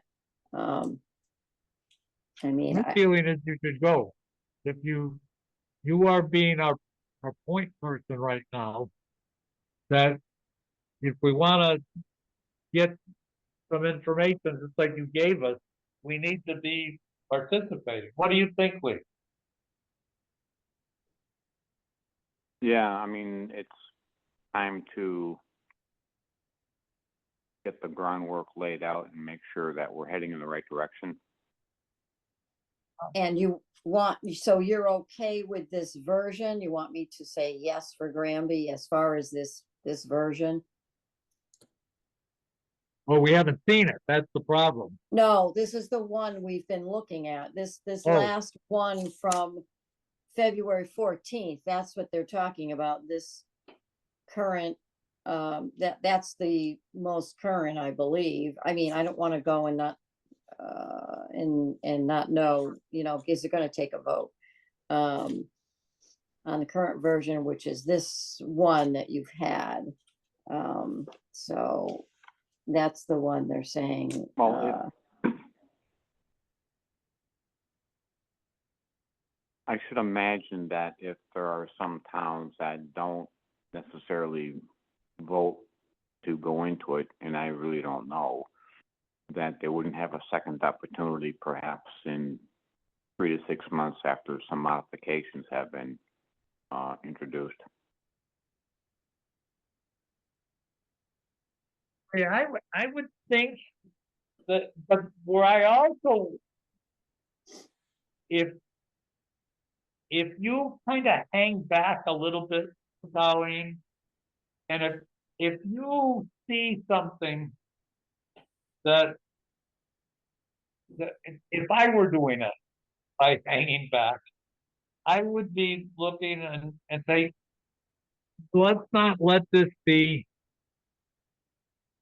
just a straight majority vote. If you've got one town that says, oh, you could have someone that says, I just don't see it the right way. And you say, you really are in left field. That you wouldn't say that, but that person, you could say, they just don't understand. But if, let's say that I don't know how many towns, are there 10 towns or? I think at least, I think there's more than 10. I think it's like 14 towns. Okay, so let's say we had 14 towns. If you sit back and you watch this and you say, now, out of those 14 people, there are 4 that say this just isn't right. Then on this thing, having a vote of 10-4 would be not a very good thing. It would be something that again, if if I were there doing that and saying, you know, that's a big enough dissenting group that we ought to be saying, let's stop our vote right now. You know, I recommend that we look at those, what these four people are saying and find a way to get through what they have for problems and get them straightened out. Because if going into this, if you have that many dissenting people, what'll happen is they'll just say, fine, then we're just not gonna go along with it. But more than likely, if there's four people that are four towns that are saying this just doesn't work right for us, either they don't understand it or they in fact do understand it. And it's the other people that are saying we missed what they're saying. And the right thing to do is to stop, to call a timeout and say, let's get this dissenting group on board. Let's talk about what they're feeling and what they're not feeling good about and find a way to go get through it. It's a big group to be working on, trying to work with consensus. It's a really big group. But if you look at our board, for instance, that we wouldn't take, that those are the same kind of percentages that if 1 out of 3 of us versus, let's say, 4 out of 14, if said, gee, we don't go along, then our board would be saying, we're not going to do it. We're going to wait. We're going to work this thing through. And that, Mm. The other thing, yeah, I don't even know if they'll have a full, I mean, I'm looking at who was at that February 14th one. Now I know I was away, so I wasn't there, but there's only 6 different towns on there beside Northampton. So, you know, and they do say attendance is required, you know, because they do want everybody to, you know, have some kind of representation. But if a lot of the towns don't show up, then I don't know. I mean, I don't know how they're going to vote either. And are they taking just the you know, the vote from the people that are there, and then what do they? I don't know how they're doing that, but so I don't know how many people they'll get, but. And I don't know, yeah, that's why I'm hesitant to, I don't want to put a vote in when I'm not the board if you don't, you know, if you're not sure or whatever, so. Well, certainly if only 50% of the towns that have been contacted attend these meetings, then, you know, going back to what Dick said, it could be that towns either don't understand and are nervous about going into it, or do understand and are not going into it for the sake of needing change. another way that you could go along and keep the thing moving and not be, you know, the stick in the mud. You certainly could say, I could support this, our board could support this, but we want to find out what the people that aren't here are saying about it before we throw our full support. So you could say that what do you think about that approach, please? No, that's a good way to look at it, and I can't imagine that a vote taken would be necessarily binding going forward without having the opportunity for some potential discussion and input of change, because this thing is still in its infancy.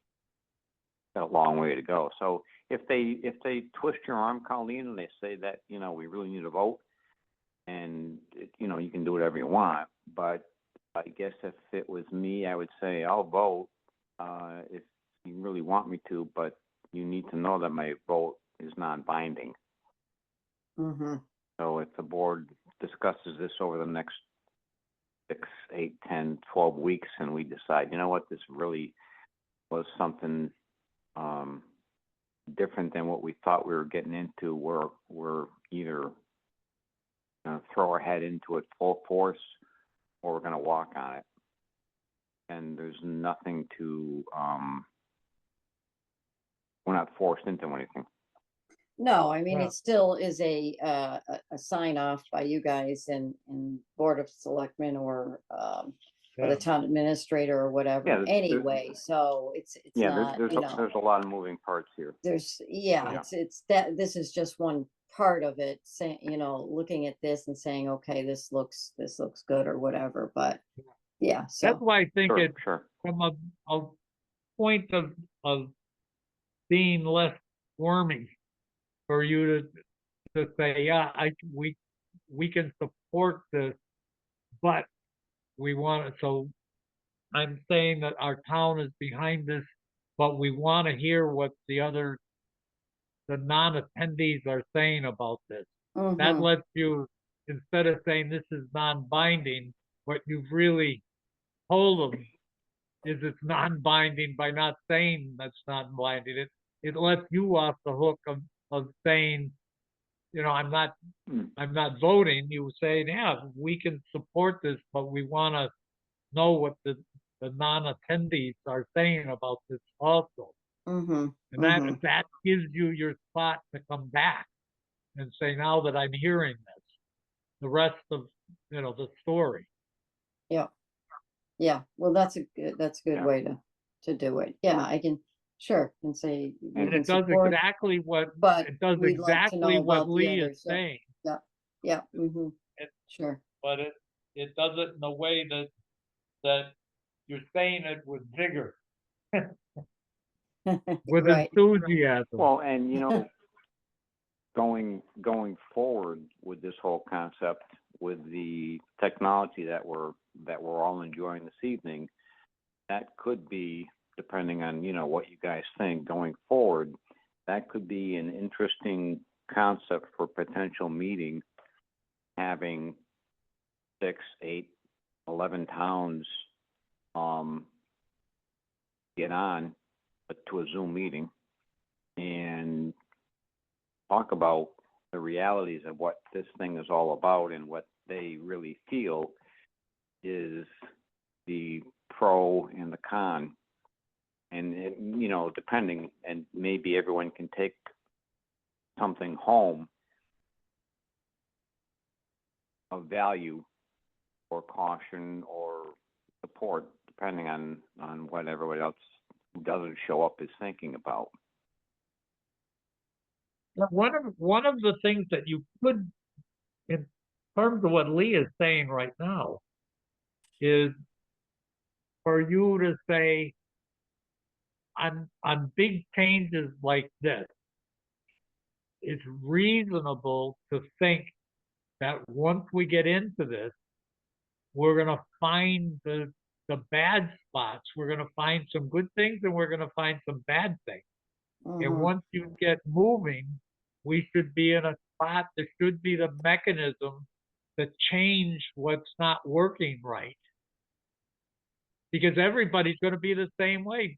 Just what Lee is saying, you go in and you say, oh my God, this isn't working for us at all. And to be saying this, there should be a mechanism, because if you don't have a way to fix it, Yeah. and on everything I do, one of the things that I worked on and all sorts of different projects that where you're doing a thing like this. It's not something that you're, you know, designing the bridge and making sure the parts don't break when the cars go over it.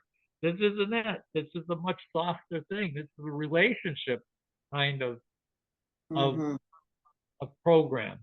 And once you do it, you typically would say, if you were bringing a new product on board, you do beta testing. So you go out to a group of people and you try the new product, and so you'd be saying, I know that when we do this we're going to make mistakes. I just know that, and not to be afraid of it, Sure. because you don't. If you wait until you have the perfect thing, you're never going to get it. And if Yeah. you lock into something and say I can't change it, you're locked in with something that you don't like, and so people should, and for you to talk about it and say we should be aware that this isn't going to work right, so that when everybody signs up, they say we're signing up for something that there's things that we don't know how this is going to work. We think it's going to work well, but we know that there are going to be problems. Accept that we're going to have problems. Don't be afraid to start it, as long as there's a way to identify the problems as they occur and to fix the program to do that. And then people should talk about it and say, is there a way to do that? And that's going to make it like Lee's talking about, instead of jumping in and say, whoa, what have we just done? Because if you don't do it that you can tweak it, then when you run into something that's not good, your only out right now is to get out of it. And so that's not what we'd like to do. Yeah. What you'd like to do is say, okay, I'm getting in. I'm not afraid to start down this road, because I know when I start, it's going to be okay to change it. We're going to turn at times. So when you go down that road, your program should be set up to say, we're set up to change it. We're not locked into this. And that's what Lee said, 6 months from now, but that's what you should have. In fact, this program, when you look at what we're signing up for, to say this needs to be dynamic and flexible, because it absolutely, I don't have the slightest doubt that we're going to run into trouble. I just know it. I don't know what they are, but I know when this big stuff like this happens, it happens. The Yeah. troubles happen. So if you go in and say, okay, we're signing up, but this is what the caveat is, that we need to have this way, because there is a way in there. We're not going down a road that there's no way out. We can get off the road. But that's a failure when you say, okay, I quit, I leave. And you don't want to do that. You want to have and for them to know that, and I think that makes it, if people all understand that, then they're not afraid to jump onto the bandwagon, because you give it a shot. And like kind of like we gave it a little shot with the restaurant inspection. See how it goes. Yeah, exactly. Yeah, that's I don't know if that good helps analogy. you. Yeah. I don't know, Colleen, I don't know if that helps you, that Yeah, that but does. Yeah. And I mean, but Lauren was great. She said, and she even said, there's a couple of lawyers that put this thing together, and they can, the board certainly could talk to them if they needed to and whatnot. But she just, I mean, it does sound like it be good. They're trying to help the towns. But like you said, I'm sure there's going to be stumbling blocks along the way. when just Yeah, the fact yeah, that when to we be expected. read Yeah. when we read it, we said, gee, we can read it this way or that way, and then you're going to get someone else that says, well, this is how we interpret this, and it's a, whoa, that's not the way I read it. And so, but as long as there's as I said, there is a relief valve. The relief valve is you walk away. But that's not what, on this kind of program, that's not what you want. You want to say, No. let's fix it. It's ours. And to think about it that way, that it is ours. It's a group of people that are saying, we'd like this to work. And if it doesn't work, let's fix it. Or if it doesn't work right. Exactly. Yes, yeah. Yeah. Sure. The Our other thing that responsibility people, is to the town. and the other thing that from a standpoint, just being pragmatic or realistic, is there's a lot of work to get done. There's just the inspection part. I'm not talking about the organizational work to get the program in place, but the people to do the work. There's more work that needs to be done by qualified people than there are even close to the qualified people. So you're moving into something that says you cannot, at least for the short term or even medium term, there aren't enough resources to get done what you think you're going to be able to get done. So everybody's looking and saying, well, we all have the same needs. We all have the same restaurants to go to, or we've got and they're different needs, but the same kinds of things without the right people. And when they say, oh, we're trying to help to get qualified people so the inspections are all done the same. Well, there's a huge shortfall. The same reason that Chris Martin can't get a building inspector. The same reason that, we're struggling with Lynn. Well, what's going to happen really quick is there going to be our Lynn is going to get, of the 351 boards of health, let's say there are now going to be 30 of these big kind of districts, and they're all tremendously short of people. Well, what's going to happen is Lynn is going to fill one of those spots, and her pay is going to go from $80,000 up to $150,000. And Lynn isn't going to be doing this work for us. Yeah. But the Lynn is just one. It's that if you look at Neil Jackson telling me he's got so much business because there's no one doing perk tests. There, you look at Laurie McCool left. You look at, all of the people that were doing this work are all old. They're like us.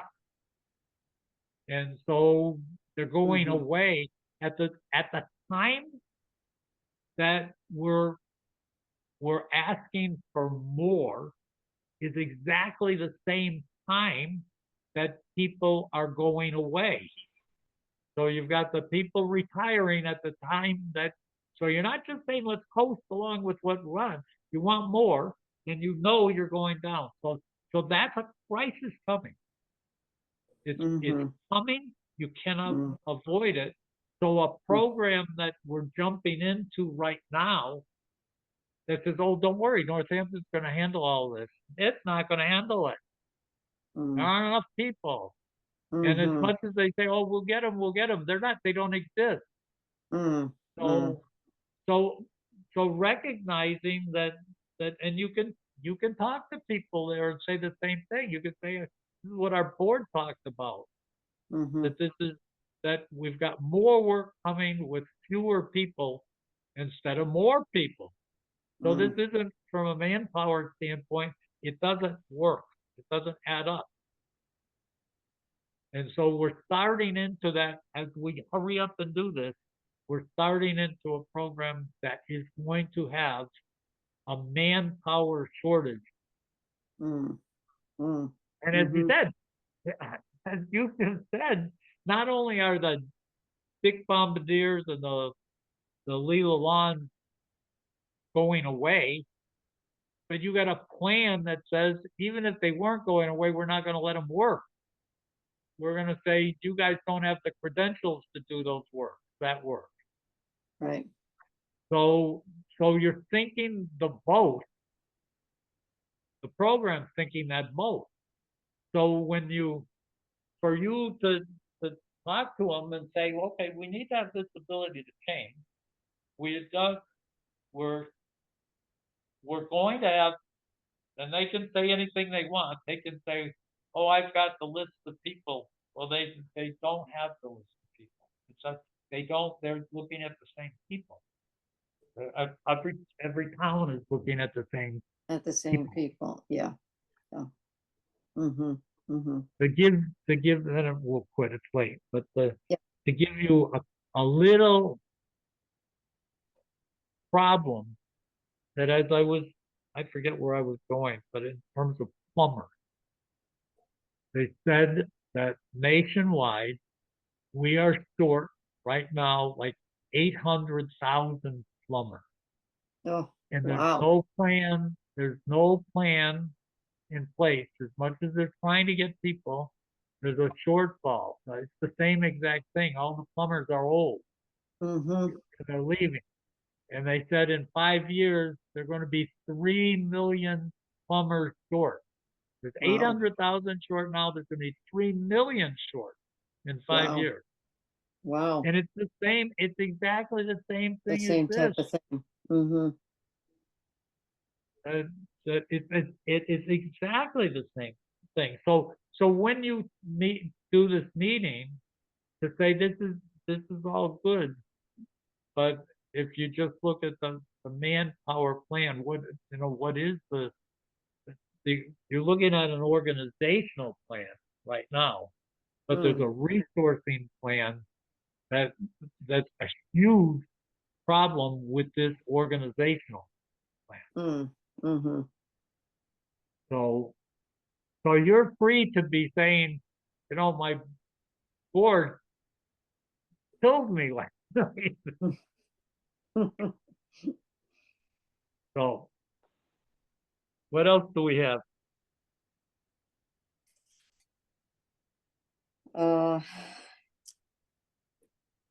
Yeah, I think that's it, because the other Colleen, things are, behave. yeah, the composting and what? So aren't you sorry that you're involved with this now? As you get smarter, you find out how much more that you're in trouble with.